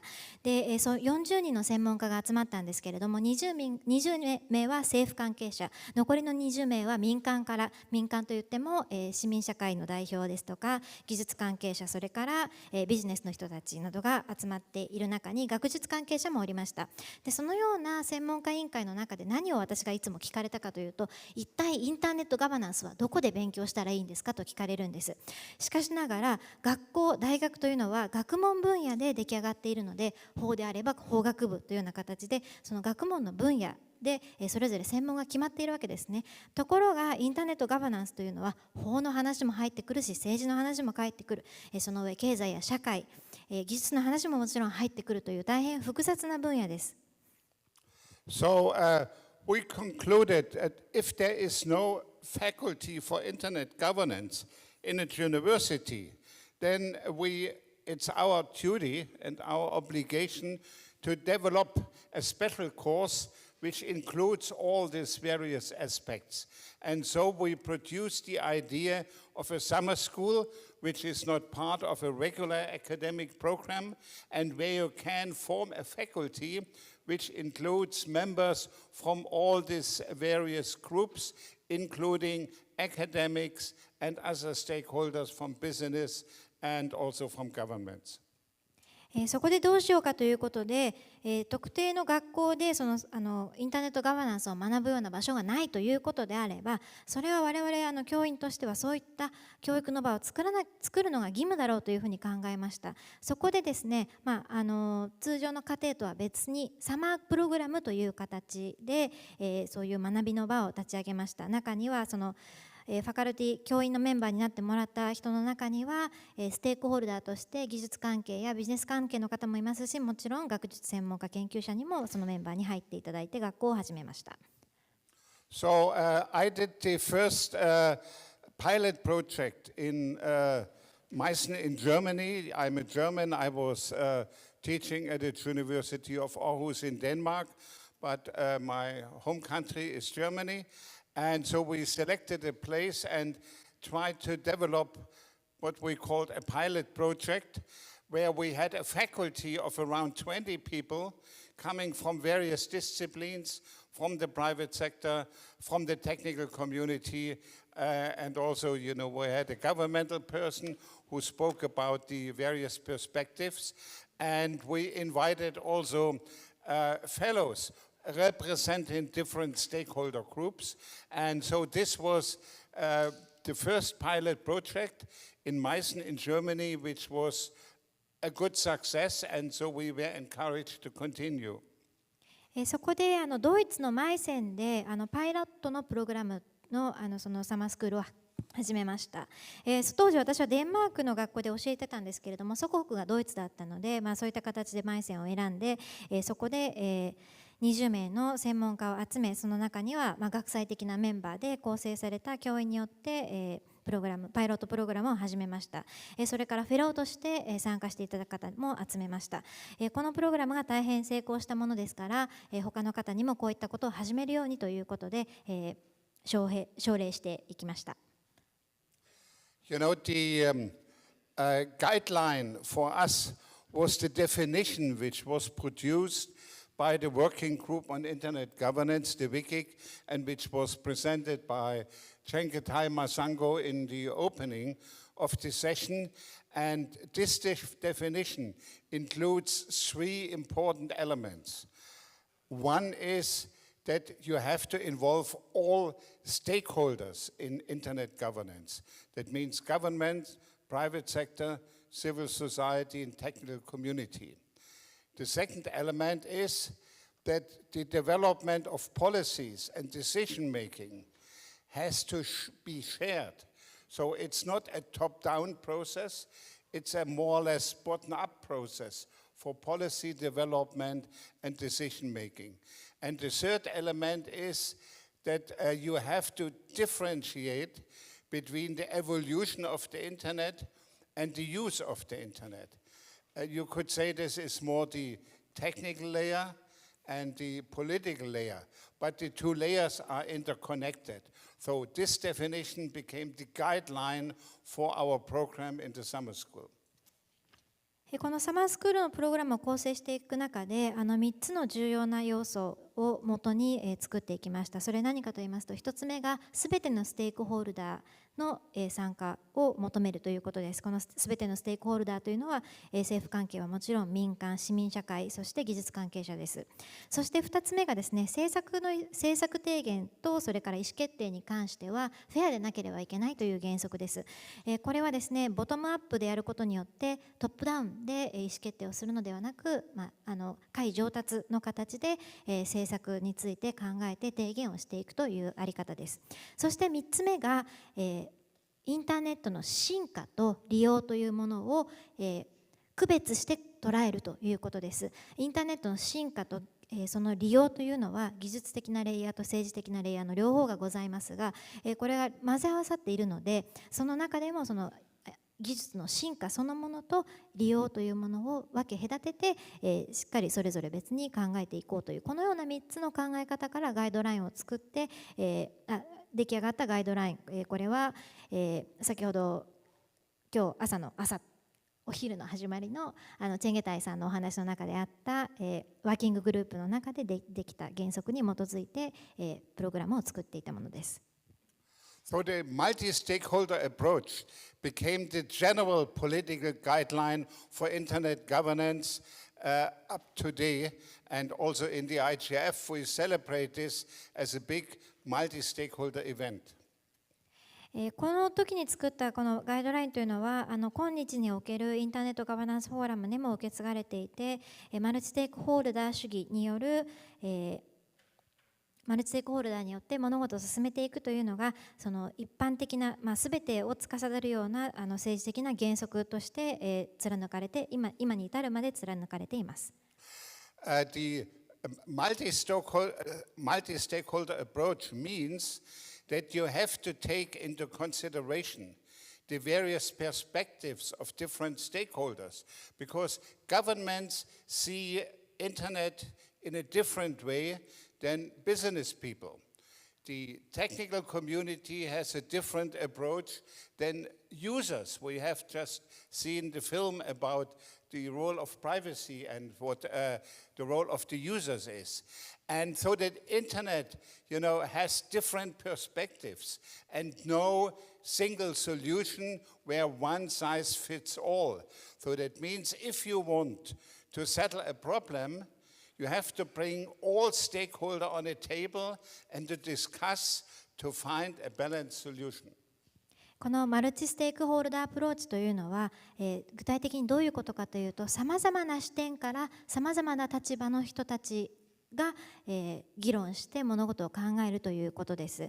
つまり、政府には政府のものの見方があり、消費者には消費者のものの見方が、技術関係者には技術関係者、ビジネスにはビジネスのものの見方があります。そういった異なるものの見方を一つの万能な解決策によって導くのではなく、それぞれの立場の人たちがこのような議論の場について、話し合って物事を進めていかなければいけないというアプローチです。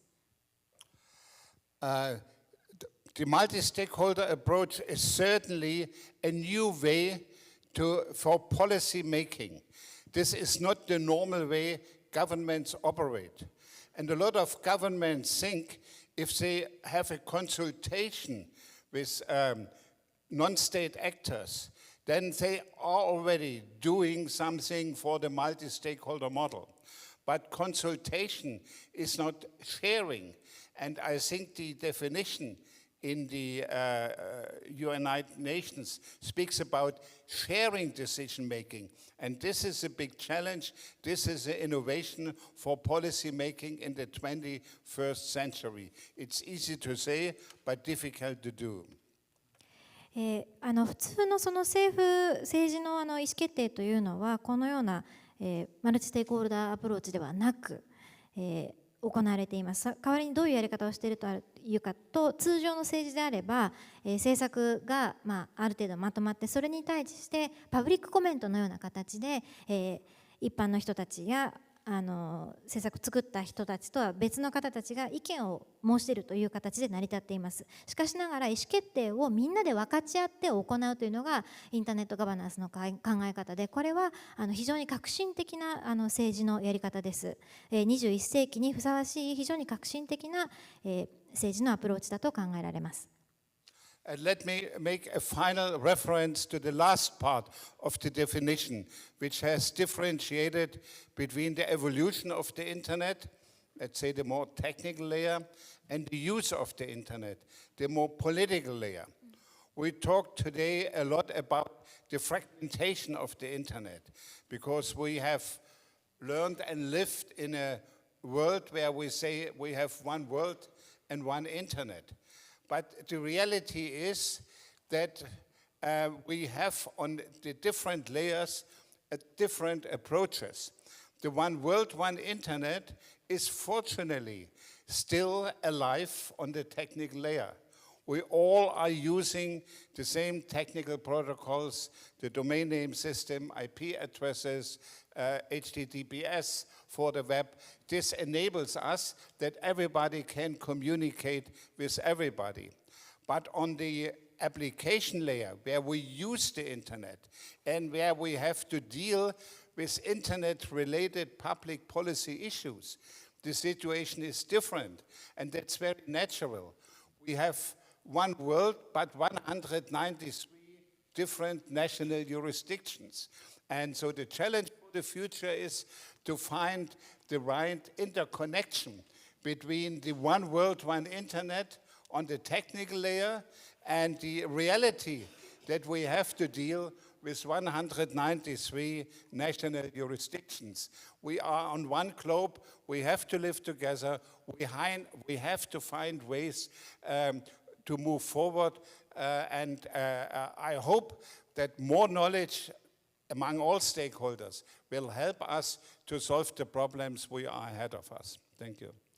最後のコメントになりますが、この、技術の進化とそれから利用というものを区別しながら考えるときにですね、一つのインターネットというものについて今の現状はどうなっているかというと、技術的なレイヤーではドメインだとかプロトコルという次元において、まだありがたいことにこの一つのインターネットというものは存在しています。ところがアプリケーション層においては政治的な理由もあって、一つのインターネットではなく193の、統治体制並びに国が、存在しているわけですから、それぞれの193の国がそれぞれどういうふうにインターネットを統治するかというのは、公共政策課題として、自然と現れてくるわけです。ですので、この技術的な側面とそれから政治的な側面双方において、これからたくさんの国がある中で一つの技術を共有している中でどうやってこれからの未来を作っていくかというのを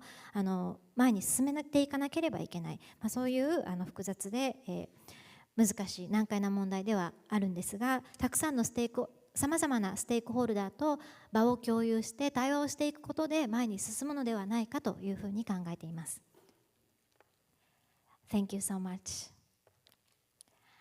続けてですね、放送大学の辰巳先生にお話をいただきたいと思います。ここまではですね、その海外の事情とグローバルな事情についてお話しいただいたんですが、本日いろんな国からの参加者もいただいておりますので、日本の情報教育との関連性の点から辰巳先生にはお話しいただければと思います。スライドはこちらでご用意させていただいてよろしいですか。はい。では画面の方を切り替えさせていただきます。出てき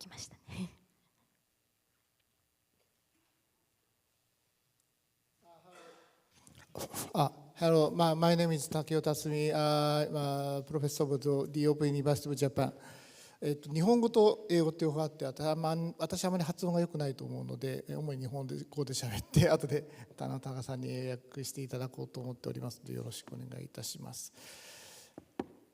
では早速始めたいと思います。私はですね、放送大学というところの教員をしておるんですけども、ちょっとその話を簡単にしてから進めていこうと思います。こちらをご覧ください。放送大学どこにあるかなんですけども、今皆さんがいらっしゃるところっていうのは、この地図でいうとこの辺なんですね。この辺が大阪があって、ちょっとですね、これか、これで L ってやるとこの辺が大阪があって、この辺なんですけど、この辺です、この辺です。で、ちょっと分かりやすく言うと、この辺です。で、この辺に放送大学があって、東京のすぐそばにあります。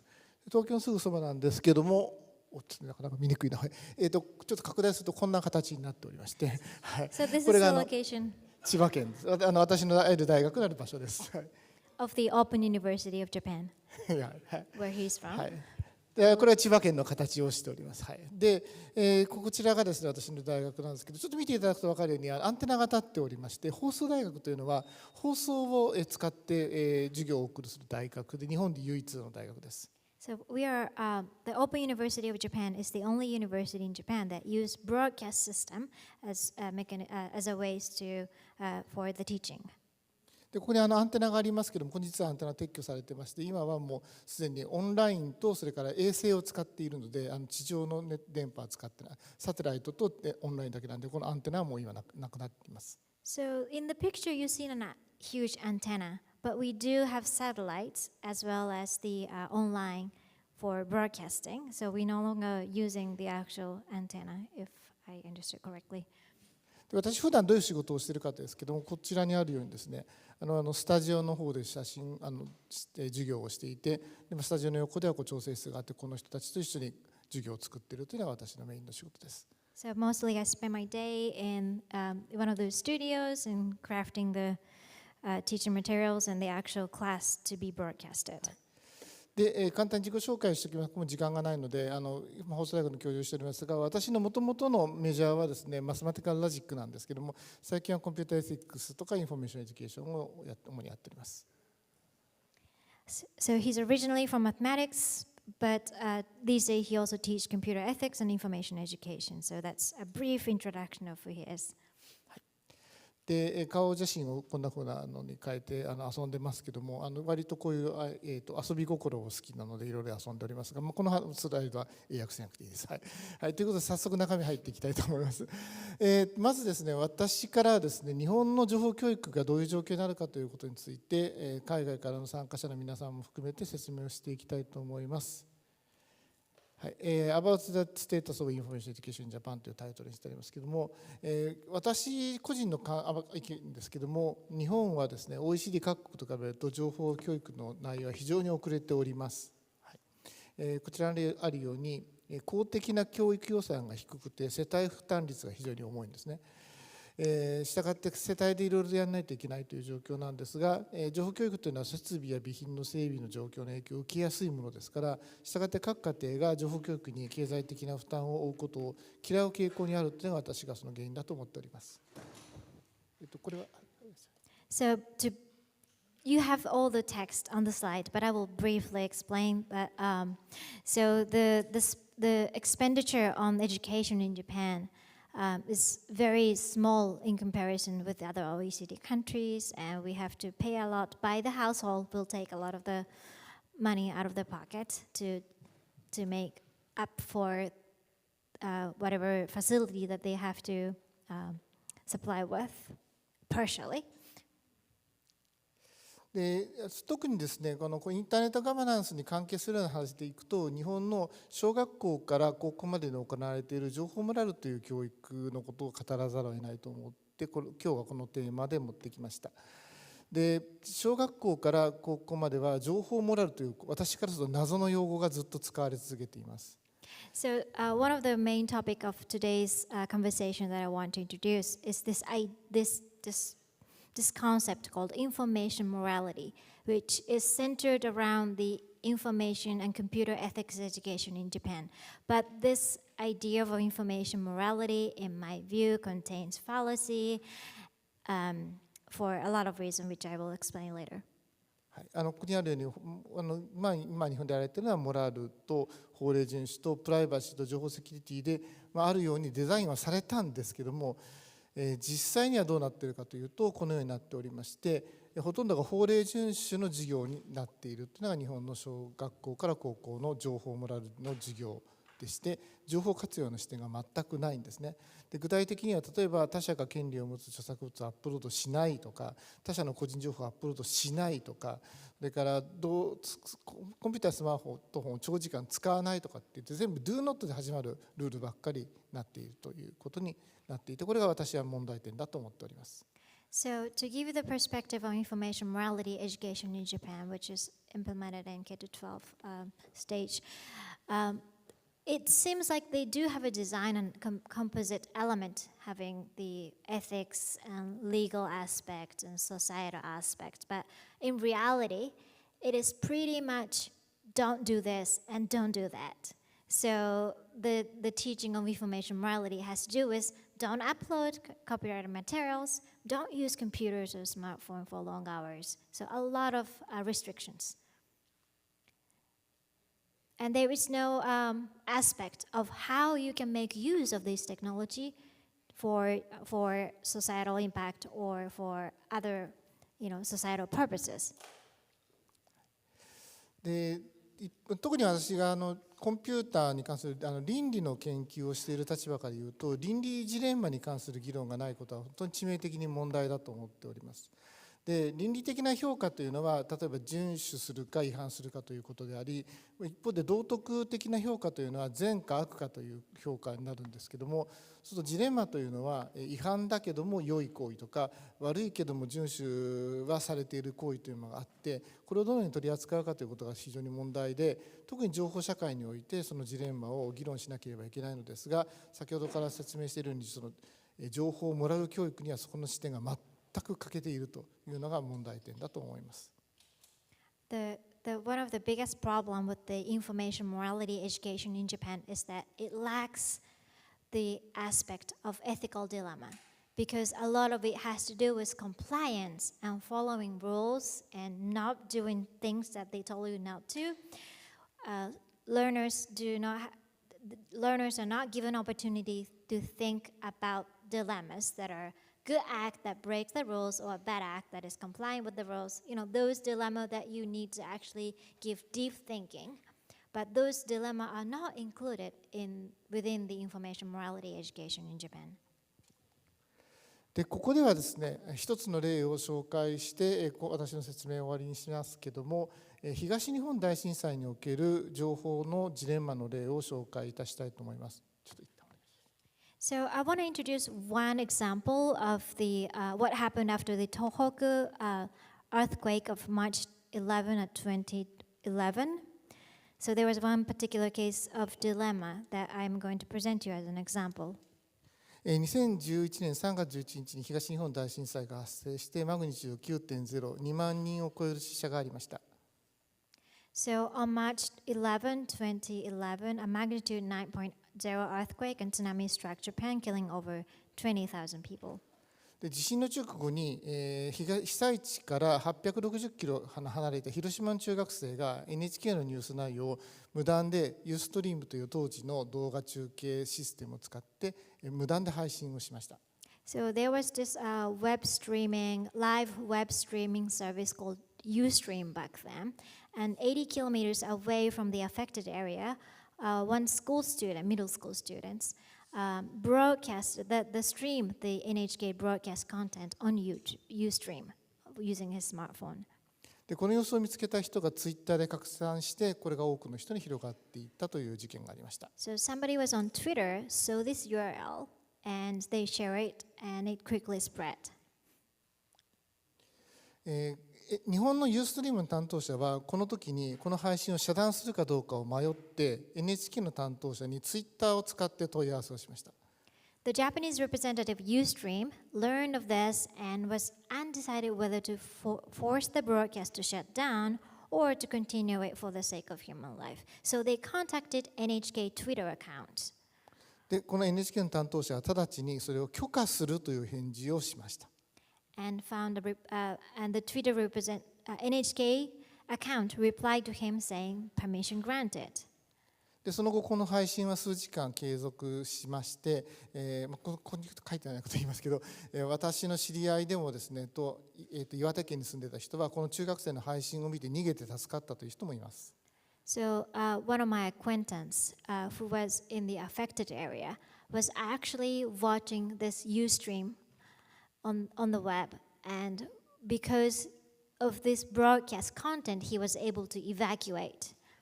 So thanks to the permission granted, the student continued to broadcast for several hours. でこれはですね、私ちょっともともと数学なんで図を書いて説明しますけども、人命と著作権法のジレンマに直面したということになります。So this is a case, I like using diagram because I'm a mathematician, but this is a moral and also a dilemma of morale and between morale and the human life. まず生徒も人を救いたいということで NHK の放送を出してよいか悩んだ上で出すことにした。So the student already went through his own dilemma, faced his own dilemma because he had to think whether he wants to stream the national broadcasting content on Ustream. でユーストリームの担当者もそれを発見したときにこれをどのようにして遮断していいのか、それとも遮断しないとかということをネットワークインフラストラクチャーの観点ですけども判断を迷った上に NHK に聞くということでジレンマを回避しました。So those of the managing Ustream, the business representative, he faced his own dilemma whether he needs to shut down this live streaming or let him continue. So he decided to contact the national broadcasting representative. で NHK の担当者はですね、単にツイッターの担当者であって経営者でも、重役でも何でもなかった人なんですけども、直ちに、このジレンマに直面した後で、認めるということを言いました。The person at the National Broadcasting Association, as in NHK, he was just one of the employee of the organization, not a manager or representative of the National Broadcasting Corporation. And he replied with enough thinking, but in a short time, that he will continue to grant the user to stream the content. で通常ジレンマの解決という時にはですね、大きな何人かの人が長い時間をかけて議論をすることが多いのですが、今回のこのケースの場合は本当に数秒しか考える時間がなかったという例でございます。So in cases of dilemma, people can get together and discuss long hours and come up with the outcome and solution. But in this particular case, people facing this dilemma had almost a second to think through. でこの時のことはですね、当時の NHK の担当者であった麻生かもさんという人がですね、現在は作家していますが中の本などいないという本に記しております。So the whole experience of it by the person was the employee of the NHK who went through this, wrote a book, as seen in the projection. で私は実際にですね、この麻生氏に直接インタビューをしました。放送大学の人間なのでインタビューをすることができたんですけども、麻生氏はですね、この時になぜ、NHK として許可をすると NHK の単なるツイッターの担当の人にしすぎないのにそういうことを堂々と言ったのかと言ったら、やっぱり人の命が大事であって、それは私が解雇されるかもしれないけど人の命が大事だからそういうふうに決断したとそのように言ってました。So I asked him directly. I did an interview with him, the person who was responsible, the Twitter account of the National Broadcasting Corporation, as in NHK, that why did you do this? And he said, because he needed to I thought that human life was more important, even if I might get fired. でここでスライダーすべて終わりなんですけども、今まで私が今日聞いてきた話、今日のこのイベントで聞いてきた話と含めて考えていくんですけども、やっぱりインターネットガバナンスっていうのはすごい大事であって、先ほどからステークホルダーという話もあったんですが、そこはやっぱりジレンマの調整ものすごく必要だと思うんですが、今の日本の教育にはジレンマが欠けているので、これはもっとインターネットガバナンスのことを考えるならば、ジレンマ教育はもっとやらないといけないなと痛感しました。So lastly, as I was participating in this event throughout the day and hearing about the approach of multi-stakeholders and this my idea about dilemma and the multi-stakeholder approach at times may face dilemma at times, I believe. However, what I think is very pressing issue is that in Japanese education, there is a lack of discussion on dilemmas or teachings of how to think through around dilemma. So that is my large concern. 以上です。ありがとうございました。That's all. Thank you very much.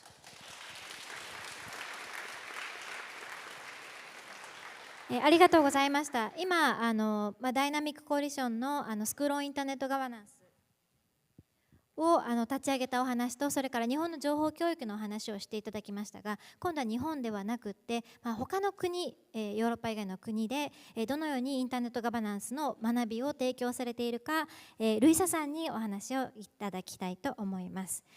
So let me turn the microphone to Luisa to introduce a little bit about the cases in the South America. Please. Hi. Okay. Oh, thank you. Good afternoon, everyone. It's a pleasure to be here, and I would like to thank you, the colleagues from DC SIG that also helped this event to happen.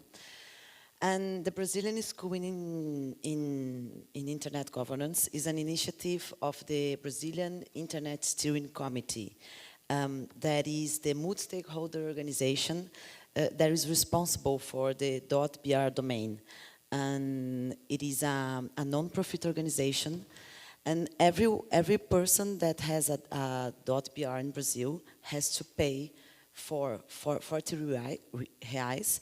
That is around 1,000 in the local currency, and all this money have to return in service for the development of internet in Brazil, and the Brazilian School is one of these initiatives for the society, for the development of Brazil, of the internet in Brazil. Sorry, I think I missed a few parts. You said that this is the which committee is the initiator of the School on Internet Governance in Brazil? Yes, the Brazilian School on Internet Governance is an initiative of this steering committee. ブラジルではですね、ある委員会がこのスクールオンインターネットガバナンスをブラジルで始めるきっかけを作りました。それからですね、so whenever user has the .br account, they have a payment that has to do. They has to pay 40 reais. 40 reais, that's 1,000 in the currency. US dollars. 40? 40 reais. It's our currency, the Brazilian currency. その .br というドメインの管轄にも当たるんですけれども、そのドメインを取得して利用するためには、一定のお金を支払う必要があるんですね。でそのお金の一部が、このインターネットガバナンスの学校を作るのに使われているということであっているでしょうか。So the money that are paid by the users for the domain of BR are used for the steering committee to organize the school on internet governance. Just wanted to confirm. And other initiatives. And the main mission of the Brazilian school is not only to train the Brazilian community, but also to foster and strengthen the national network so we can have more and more people capable to actively participate acting on the debates, fora, and other decision makers makes space in the Internet governance ecosystem. このスクロールインターネットガバナンスの取り組みですけれども、ブラジルのコミュニティに対してだけ行っているわけではなく、その国同士のネットワークを強化するということも念頭において行っております。The school was created in 2013, and it was very much inspired in the Meissen School, by the Meissen School. So we have our first course is a 1 week immersive course where we have in the first 2 days we address the technical aspects around the internet and how the internet works, and the other 2 days we work on the challenges that internet are bringing to the society and initiatives and political initiatives and public policies that is being created around these challenges to deal with these challenges. And in the last day of the course, we have a practice activity, so we can experience how we have to debate these new challenges around the internet in a multi-stakeholder group and how we get a consensus around these issues. このブラジルのスクールインターネットガバナンスは先ほどお話があったホールフィヤング先生のマイセンのスクール、マイセンの学校にインスピレーションを受けて作りましたので、2013年に立ち上げたんですけれども、1週間のイバーシブな講座となっています。で、最初の2日間はですね、技術的な側面、インターネットの仕組みなんかについてやりまして、その次の2日間は、そのインターネットにおける課題、挑戦といったものを扱います。つまり社会的政治的政策に関係するような側面です。そして最後の1日には実践ということで、実際にマルチステークホルダーのグループになって議論を体験するということをやってもらっています。So in this course we select 35 people from all regions of Brazil and all sectors seeking to guarantee diversity criteria that are important for any debate around internet governance. But soon, different actors came to us asking support to deal with the challenge they have to face with internet. この取り組みですけれども、35の地域からさまざまなセクターからの参加者を募って参加してもらってます。で、その参加にあたってですけれども、多様性の基準というのを作っていて、なるべく多様なセッションになるようにしております。So this was the case, for example, of the legal course. With the legal course, when judges and state prosecutors had to judge case of disputes on the internet regarding use of personal image, removal of content, and so on. 例えばですね、法の関係の講座というのもやりまして、そこの講座の中ではですね、インターネット上の画像ですとか、肖像権に関係するようなこと、それを、削除するとか、インターネット上から取り消してもらうということについて、どのように扱うということを議論しました。So this is what I bring in this slide. Some of the numbers about the different partnerships that we did with the most different type of organizations from public and private sector, and with which we develop programs to address the specific issues around internet challenges and the role of its governance. We have the intensive course, the short course with academic institutions, private and public institutions, an online course, the legal course, and a lot of different online debates that we promote with the actors, with the multi-stakeholder actors in Brazil. このスライドに示しているのが、私たちこのブラジルでのスクールインターネットガバナンスがどのような講座をどのように提供しているかということのまとめになります。ちょっと時間の関係であまり私も日本語のすべてを話せない状況なんですけれども、またこちらのスライドの方をご確認いただければと思います。Should I switch to the next slide? So the entire school program is designed to encourage participation in debates, and especially in internet development based on critical thinking on how the Brazilian community can participate in the debate and in the development of technology in Brazil. 特にですね、そのインターネットのそれからその技術の開発というところ、それから批判的思考の批判的な思考を養うということを中心的に扱っています。So when we talk about AI, is the same. We used to say in Brazil that when we implement a technology or an innovation just for the sake of the innovation, we instantly create a problem. When the right thing would be to understand the context and the reality of that context, and then implement a certain technology according to what they need there. AI に関しての議論も同じなんですけれども、その AI の話をするときに、すぐにこれが課題だというふうに決めつけてしまうことがあるかと思うんですが、そうではなくって、そういったものが出てくる背景となる文脈は何なのかというところをしっかり見つめながら、対策というか、考え方を作っていくと、そういうようなやり方になっています。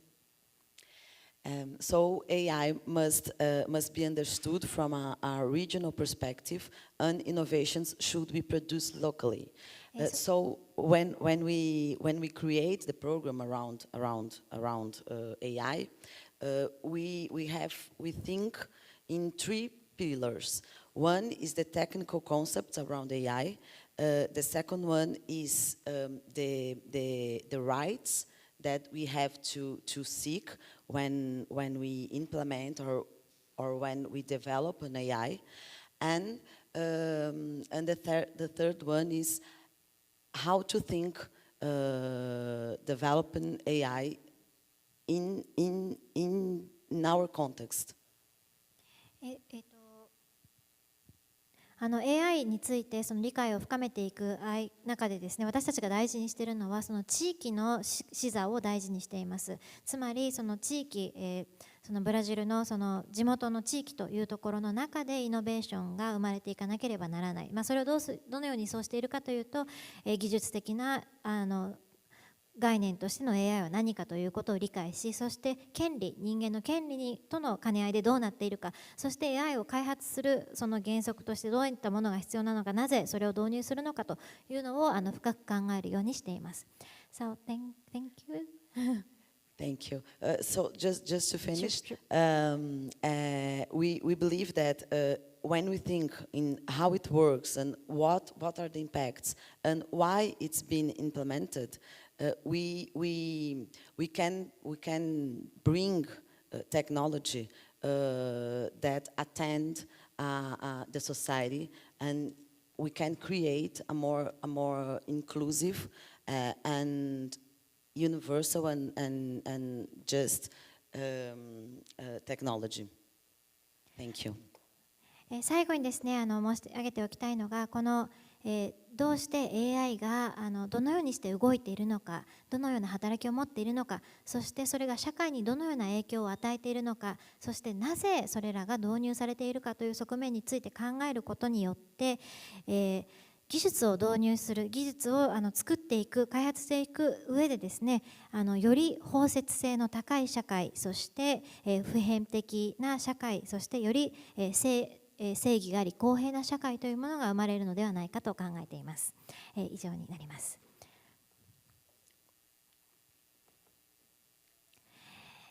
そしてですね、最後に SIG の紹介ということで、バングラデシュのアシュラフルさんからお話しいただきたいと思います。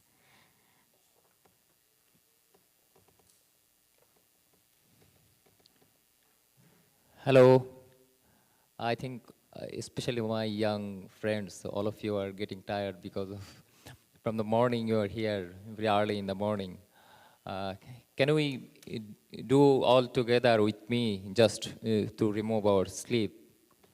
It's my request. Can you please do that all together with me? Can we all together? 一緒にやりましょう。これちょっと、はい、手を挙げてやってみましょう。次は2です。3です。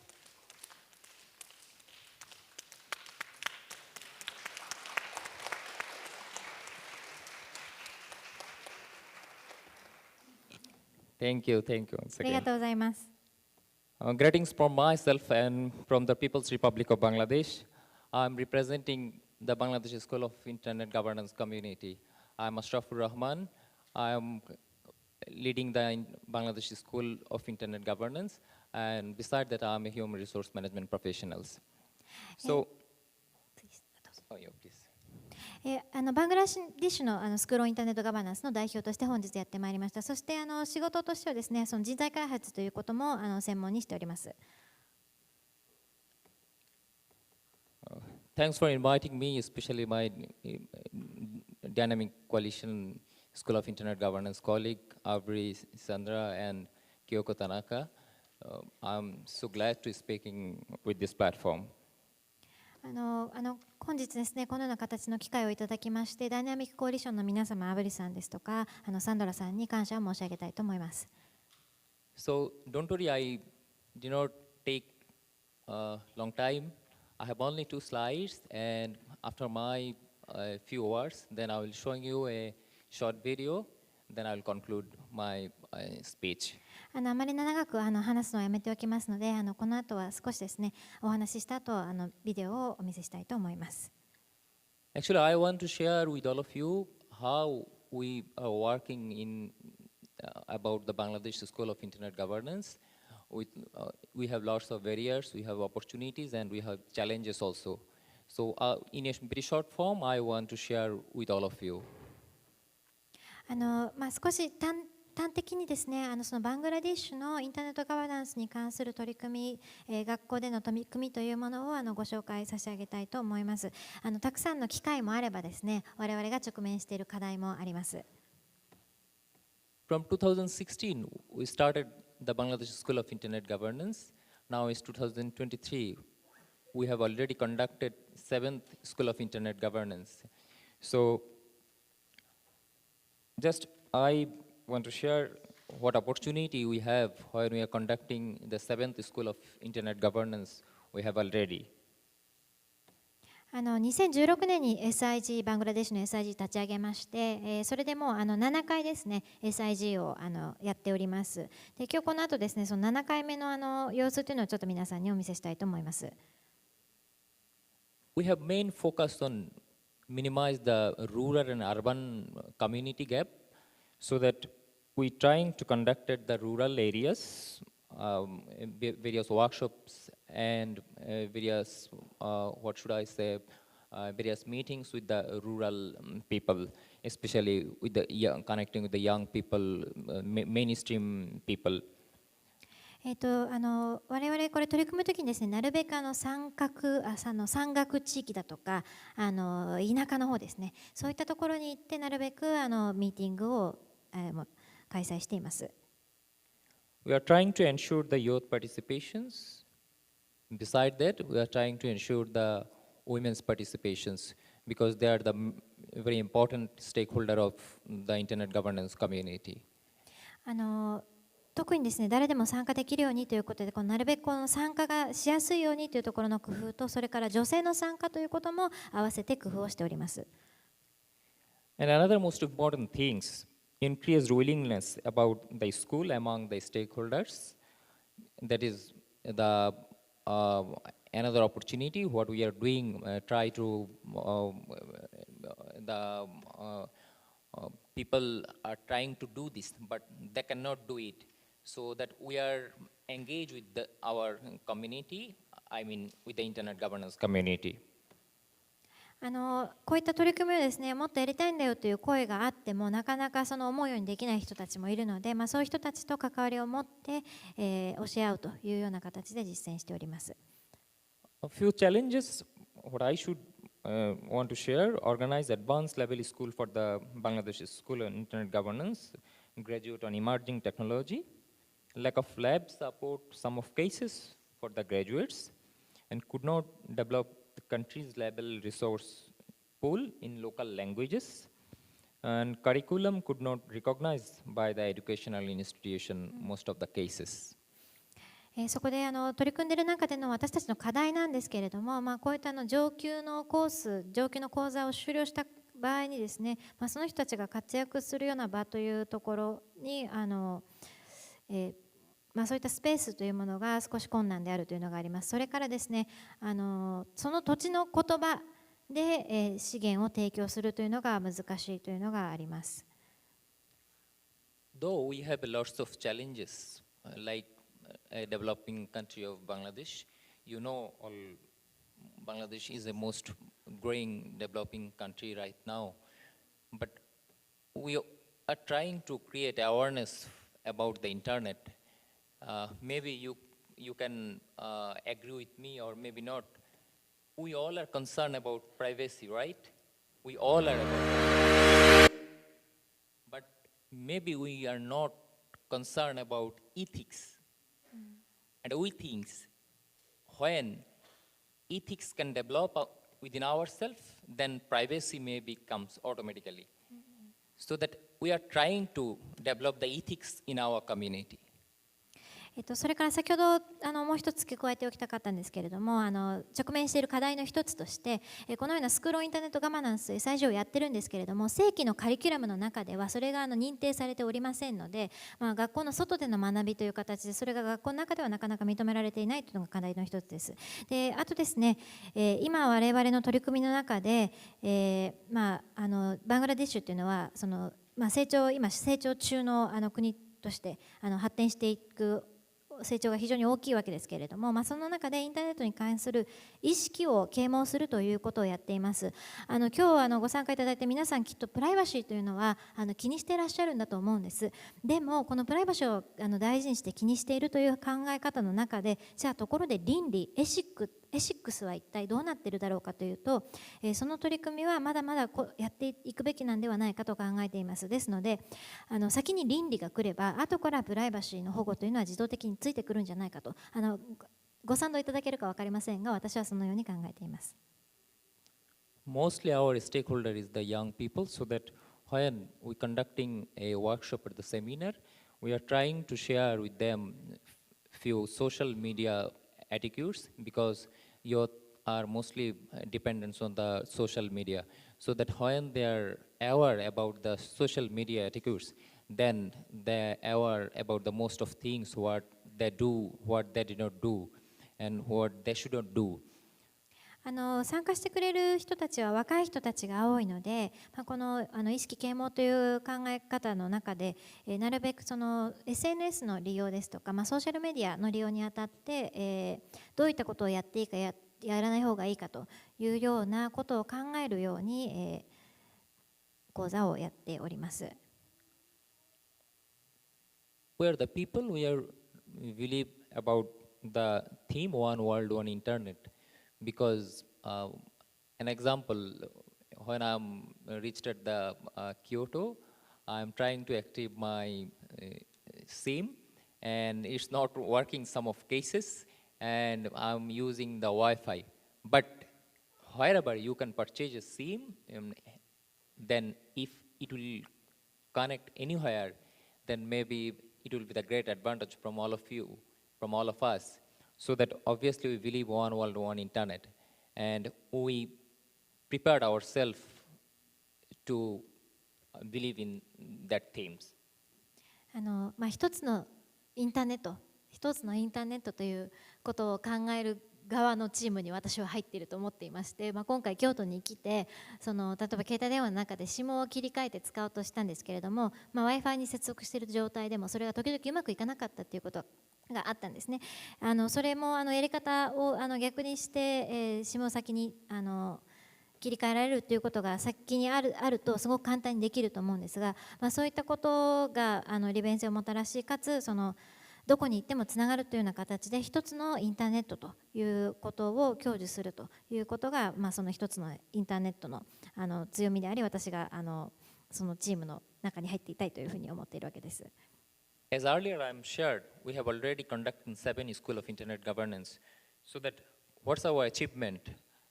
We have 602 graduated already in the community who are getting the fellowship from our schools.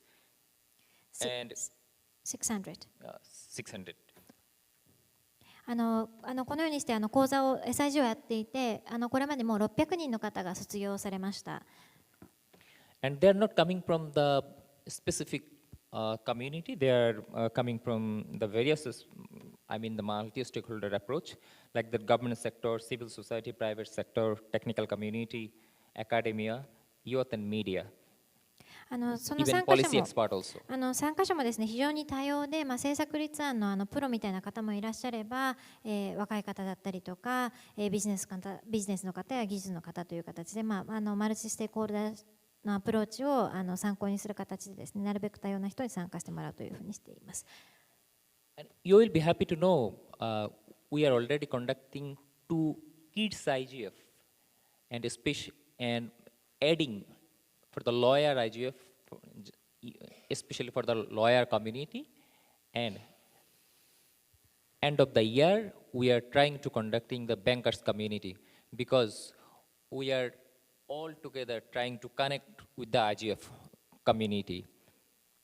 最終的にはこの IGF の大きなコミュニティにみんなが入っていけるようにということで、そのキャパシティビルディングの一環としてやってるわけですけれども、例えばですね、その法律関係の方に特化したSIG をやったりしています。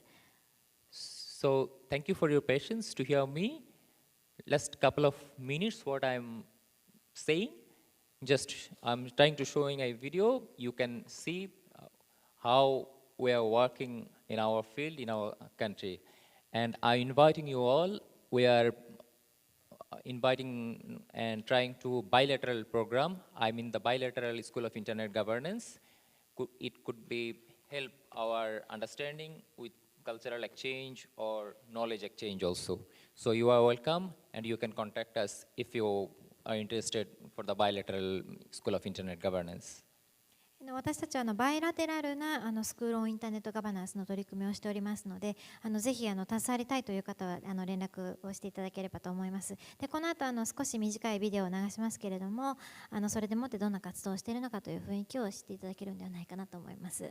I'm requesting you to show the videos, please.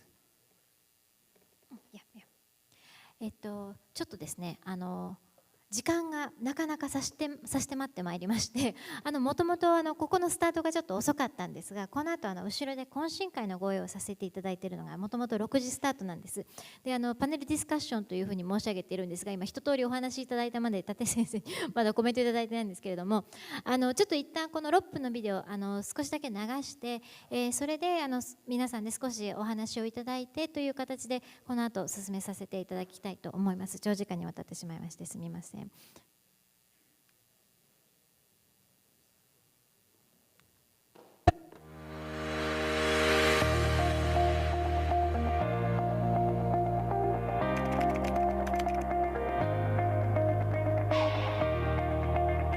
像がまだ来てないですね。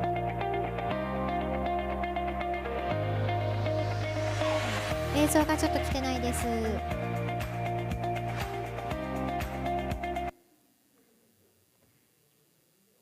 立石先生、今までのところで何かいかがでしょうか。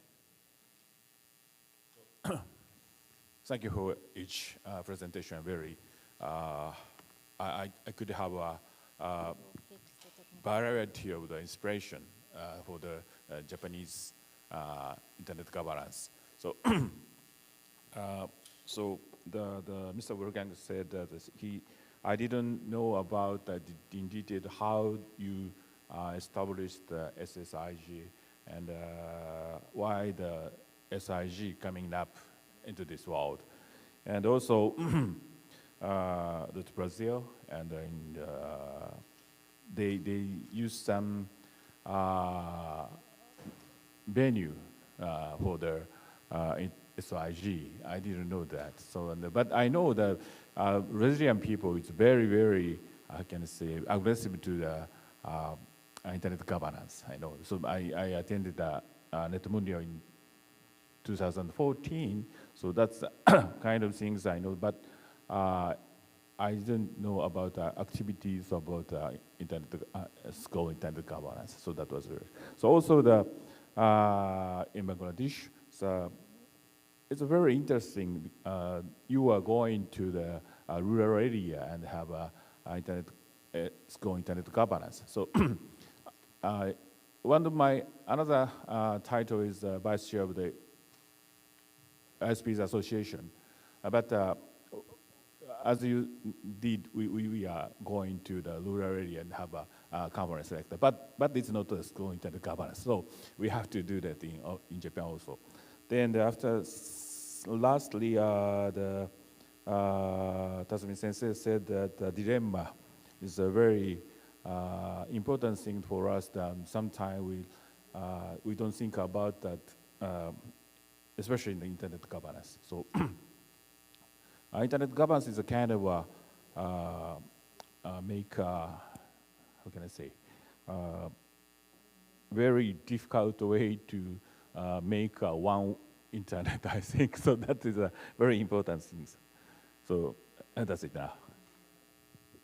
それではビデオをお願いいたします。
সামাজিক দায়বোধ আছে, দায়িত্ব আছে। আমি মনে করি এই জাতীয় cooperation সেটা তারই একটা অংশ। যারা পার্টিসিপেন্ট আছেন বা যারা উদ্যোক্তা আছেন, বন্ধু মুজিবুর রহমান, আপনারা কষ্ট করে এই ইভেন্টটা রিসেন্সের জন্য করে যাওয়ার আগে আপনাদেরকে ধন্যবাদ জানাচ্ছি। আপনারা উদ্যোগপক্ষেই দেশপ্রেমিক এবং দেশের জন্য কাজ করছে।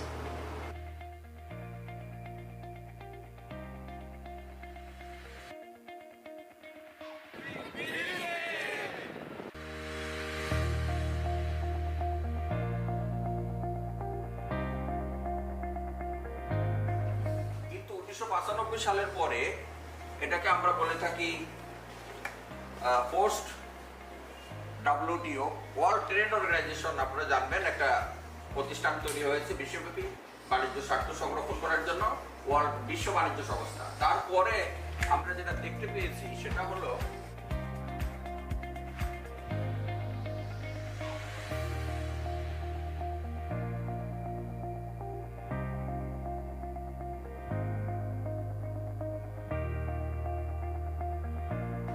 এখানে অ্যাবাউট IGF দেখছেন, বাংলাদেশ ইন্টারনেট গভর্নেন্স ফোরাম দেখছেন। আমরা মূলত মাল্টি স্টেকহোল্ডার পদ্ধতিতে কাজ করে থাকি, কারণ ইন্টারনেটটা শুধু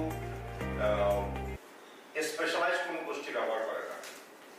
এখানে যেমন শিশুরা ব্যবহার করে, তরুণরা ব্যবহার করে, মেল ফিমেল প্রত্যেকটা কমিউনিটির লোকই এখানে আছে।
Here in Dhaka, I'm attending the Internet Governance Conference.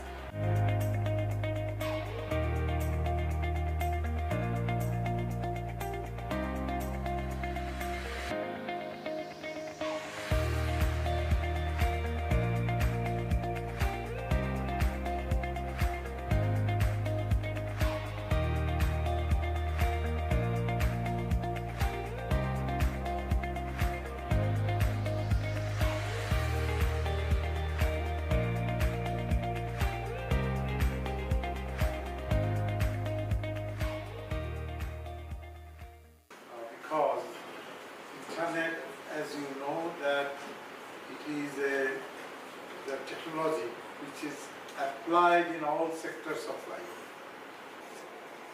So internet is changing the life of the people. It has developed a wing, special wing to discuss the problems and opportunities of internet. That is why the governance word is used, the Internet Governance Forum of the United Nations, which is convened every year.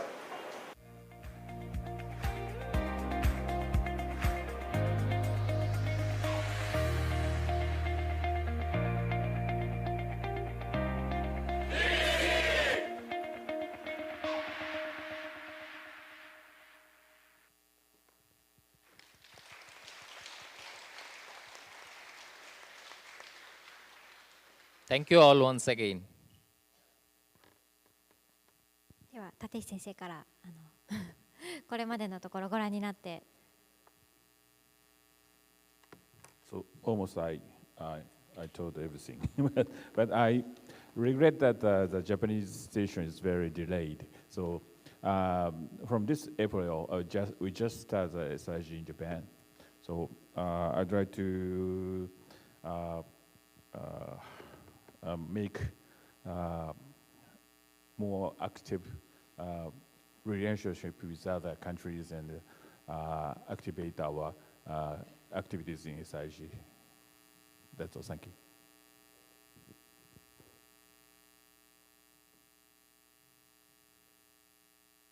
Panel discussion. Then I'd like to ask you first of all, could you say something with other presentation?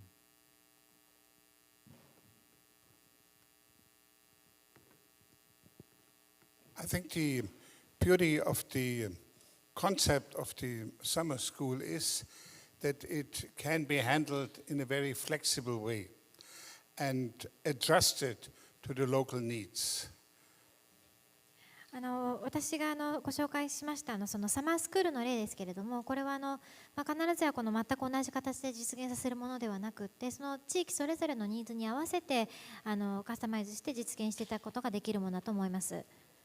As we have seen from the Brazilian examples, they have short courses from 2 or 3 days, a full week, or they pick one of the numerous internet governance related public policy issues like security or economy or artificial intelligence. So, and insofar, the idea to establish a dynamic coalition in the IGF was the right one, because this enables all summer schools to exchange experiences and then to go home and to adjust the local and national summer school to their local needs.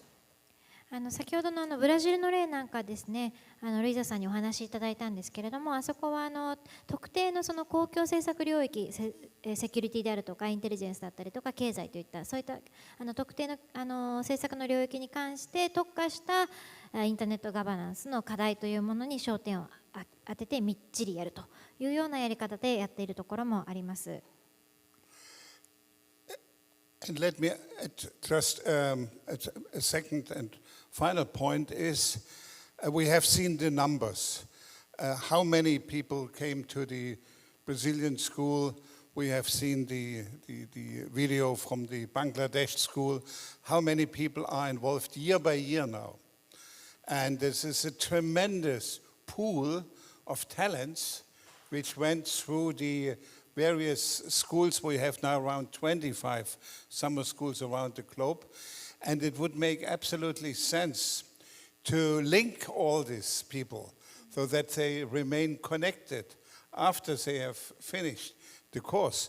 Sandra Hoferichter is here. She is the director of the Meissen Summer School, and she has just developed the idea of an alumni network for our summer school. We had around 600 or 500 fellows over the years. But it would be also good to connect the various schools and the alumni from the various schools so that we really have a pool of talented people who could also help each other and learn from each other.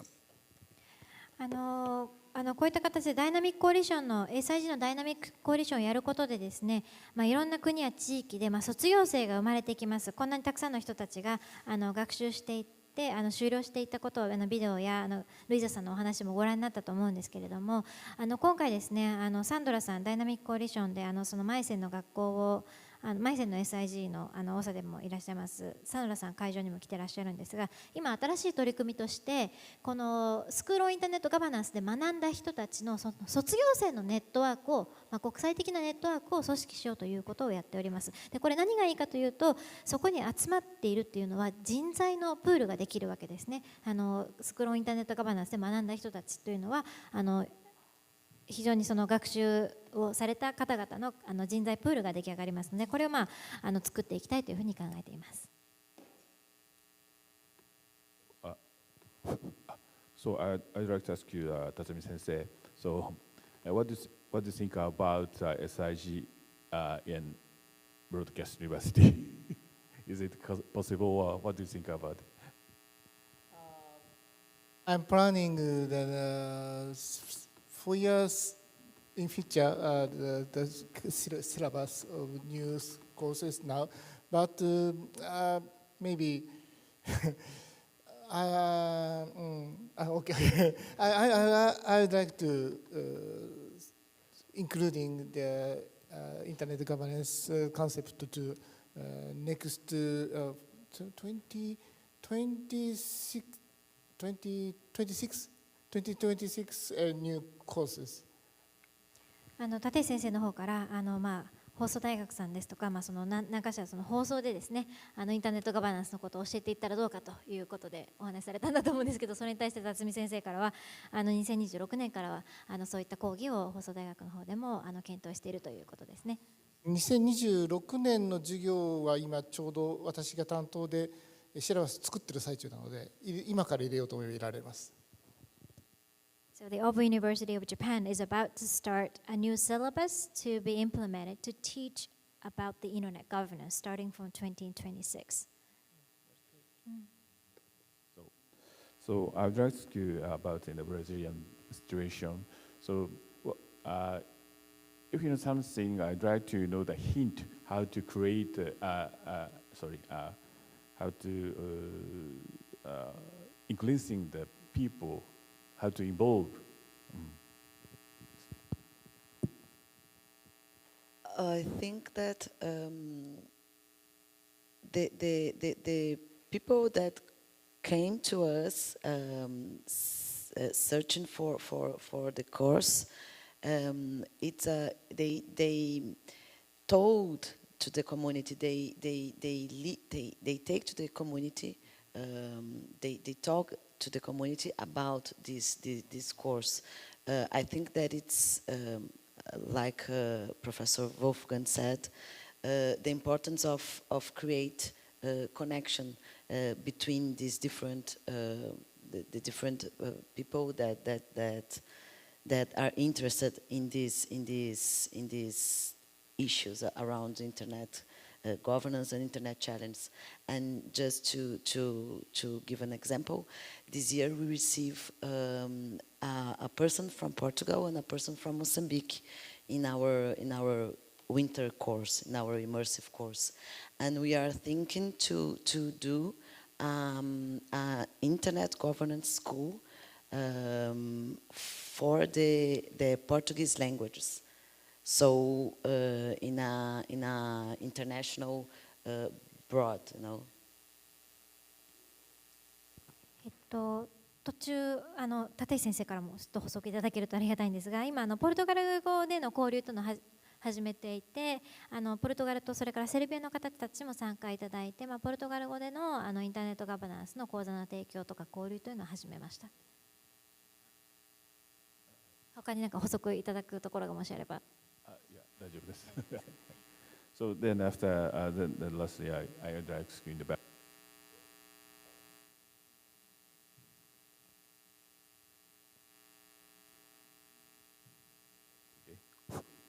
Okay, sorry.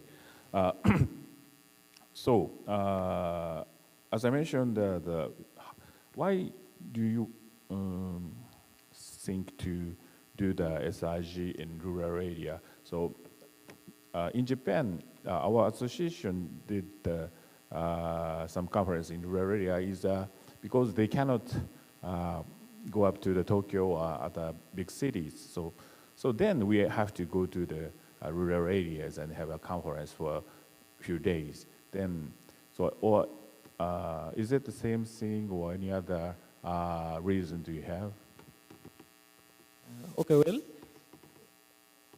we all know in the Asian context, language is a sort of, especially English language is a barrier. So that local people that do not know how to talk about within the English language or what we are actually educating through the school, most of the topics are based on the English, right? So rural people, we are trying to train them through the local languages. So it's help us to train them and they can understand ourselves also. Because most of the people that don't know, in the internet, you cannot, something writing with a pencil, and then you can remove or erasing it with the eraser. It's not like that. People think I'm something typing in or writing in on the online platform, then we'll delete, then it's removed. But people know when we can train them with their local languages. So that's advantage for them also and our IGF community also. なぜその地方に行ってスクールオンインターネットガバナンスをされているのかという質問を立石先生がされまして、それについてはスクールオンインターネットガバナンスを教えようと思うと、そのプログラムというのはほとんど英語でオファーされているんですが、その英語だとその地域の人たちというのは分かりませんので、なるべくそれを地域の言語に直して起こして、そのローカルな言語で教えるということをやります。でそれやらないとどうなるかというと、地域の人たちインターネットについてその紙の上に鉛筆で書いたものを消しゴムで消すように何でも消せると思っていて、そういうわけではないですよね。一旦そのネットワークに放ってしまった情報というのは鉛筆や消しゴムを紙の上でやることとは話が違うわけです。そういったことを伝えていただかなければいけないということで、なるべくその土地の言語に直して講座するという形で地方を巡っています。Thank you. Thank you. So, do you have any questions or something, Keiko-san? Do I have questions? I think it's a good time for the audience to interact with us if they have any questions or any other question from other panelists. はい、寺下先生、こちらに放送している関係でちょっとマイクでご質問いただきたいのは本当にお手数ですけれども、こちらまでご登壇いただいて、そこからご質問いただけますでしょうか。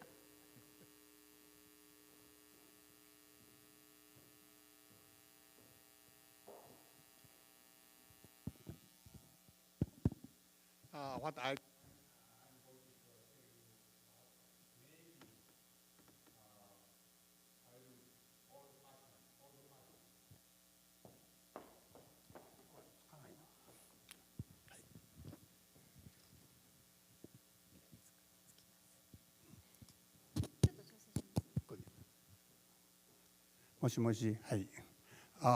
I'm afraid what I'm going to tell you about may be a little bit old-fashioned. I'm an old person right now, so you may think it is a little bit odd.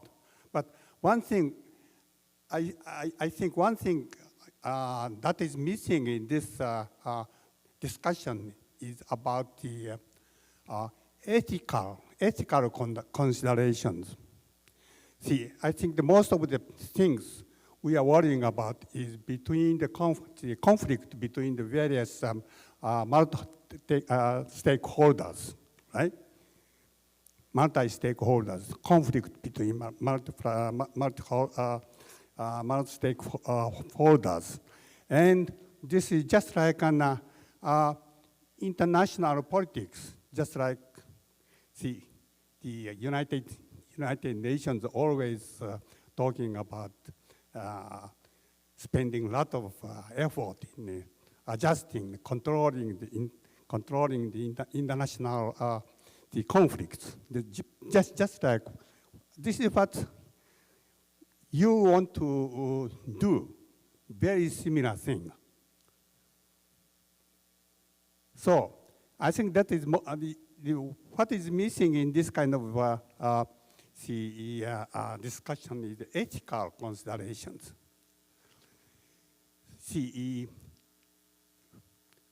making rules, constructing, organizing rules is one thing, but the underlying basis, we need an ethical consideration. For instance, the Facebook president is very greedy man, just like an Amazon or Twitter or whatever is there. The source of the problem is conflict between many different greeds. I think that human beings we are always worry about that. For instance, in the international conflict, you have to we have to teach them how the wars and military things are unethical. Some people don't know that, don't understand that, but they still do that. Like something happening in the eastern part of Russian state. So I think in addition to making rules for the multi-stakeholders conflict, we have to, in addition to rules, we need to have some kind of ethical considerations underneath it. So I don't know if I correctly conveyed my opinion. This may be a little. どなたにお答え? Yes, okay. I think whoever wants to answer should pick it up. Yeah, I 100% agree with you. And I think that's the internet is much more than power and money, it's values. And it's the beauty of the multi-stakeholder model, because the government stands for power. The private sector, the business, stands for money. And if you leave the internet in the hands of governments and private sector, then that's the highway to hell, as we have seen from the film, where we will end. Insofar, the civil society and the academic and technical community, they are the values and the ethics are deep-rooted in their stakeholder group, and they belong to the negotiation table. That means if rules are drafted, you cannot leave this in the hands of business and governments alone. You have to have civil society organization, human rights groups, educational institutions on the negotiation table who remember business and governments, that is much more than power and money. It's about values, human rights and ethics. And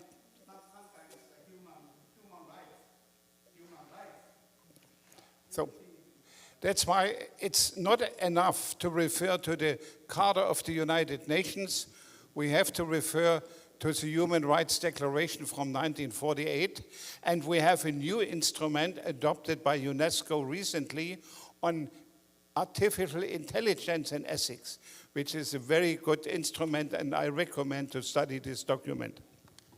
Sorry, I was too long for And I also have to take his microphone.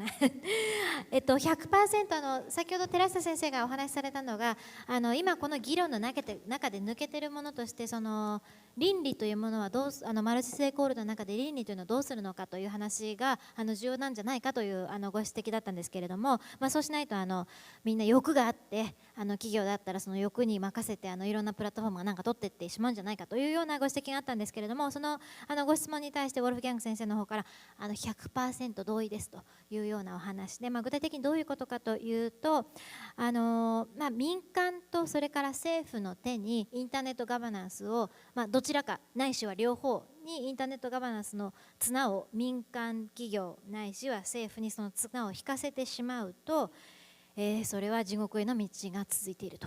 じゃあどうすればいいかということで市民社会ですね、その人権を擁護するような団体ですとか、それから教育の団体、さらには技術者のコミュニティというものが一緒になって関わってこそ初めて、これからのインターネットどうあるべきかという姿が築かれるのであって、それを手放してですね政府に任せきりにしたり、企業の方に任せきりにしてしまうときっと良くないだろうというようなお話で、ありました。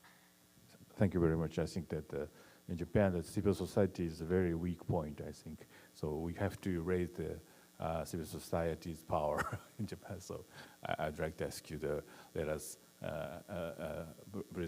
help us. So then, do you have any opinion, or we should? Any other comments to add from the yes? There is a trick that I need to hand you the microphone as well. Yeah. Okay. Thank you very much. I understand that I'm between you and drinks, and I will try to be very, very short. And I want to address that audience at the back of this hall. You should remember that the internet was created by engineers, by computer scientists like you, and after that, it's been taken over by governments, by lawyers, by politicians, something like. And situations can go really bad. Okay, really bad. I'm Alexander, I came from Russian Federation. And actually, our current internet regulations is much worse than we've seen in this movie. For 10 years, it's worse and worse and worse. And we as engineers actually let them create this regulation. And now we have to teach internet governance in an institutions like Free University, which is informal, which is an existence formally in legal space of Russian Federation, among with humanities, among with gender studies and other things, which are prohibited in Russia. So, concluding, you people got a once-a-lifetime privilege to join internet governance. You've seen a keynote from United Nations guy. Maybe you know that United Nations is actually union of governments, of countries and something like. And United Nations will not, on other occasions, talk to you as private persons, talk to you as yes, talk to you as enlightened people. So use this chance. Please come to Internet Governance Forum. Don't sit back. Come, ask, talk, because you have to live in that internet which is now being created. You have to govern your own future with this internet. come and study how different cultures work, how different things work. Yes, I understand you sit back because it's very disciplined, you are very disciplined Japanese students, you have to do this. But use this chance to talk to United Nations, to talk to other people, and understand how you will shape your future. Thank you.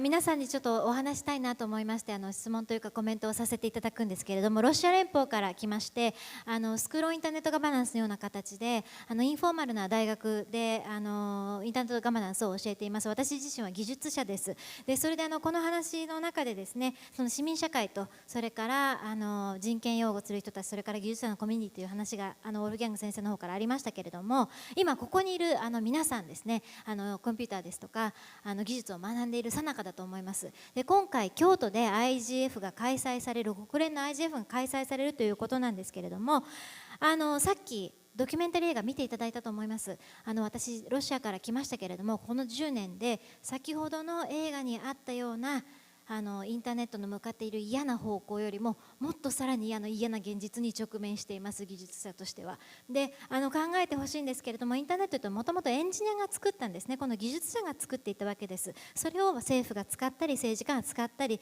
いろいろな形で今政治的な問題に発展しているわけですが、ここにいる皆さんはですね、ぜひ国際連合のインターネットガバナンスが京都に開催されていると、そしてチェンゲタイマサンゴさんのお話もありましたように、ぜひ参加して対話をしてほしいという場なんです。このチャンスをぜひ逃さないでいただいてですね、ぼーっと座っているとインターネットというのはこれからも発展して皆さん使っていくことになります。それをどういうものにするかというのはあなたが国連に対して意見を言っていいわけです。参加していいわけです。ですのでぜひこの IGF の機会にですね、少しでも技術者としてこれからのインターネットを作っていく自分がどういうインターネットが欲しいか、利用者としてでも結構ですし、技術者としても結構です。ぜひ自分が作るんだという意気込みを持って IGF の方にも参加いただければなと思っております。Thank you very much. So almost we already. ですね。Yeah. Okay. So we might have to wrap up. じゃあ。So internet governance is also the school internet governance is not only for the internet future. It's your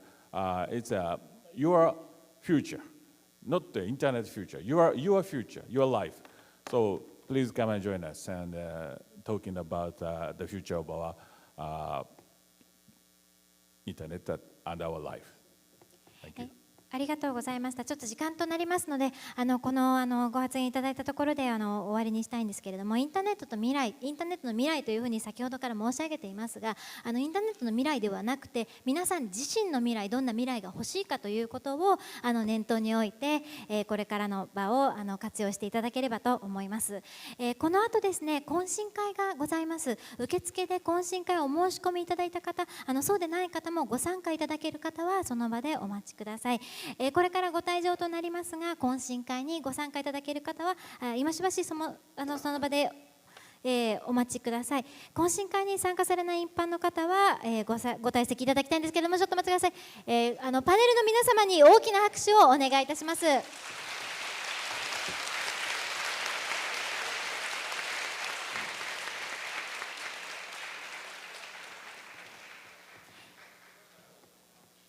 懇親会に参加されない本学学生の方はご退席ください。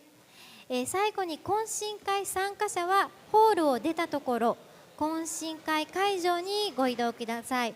So we have a social networking lounge with food and drinks right off the hall.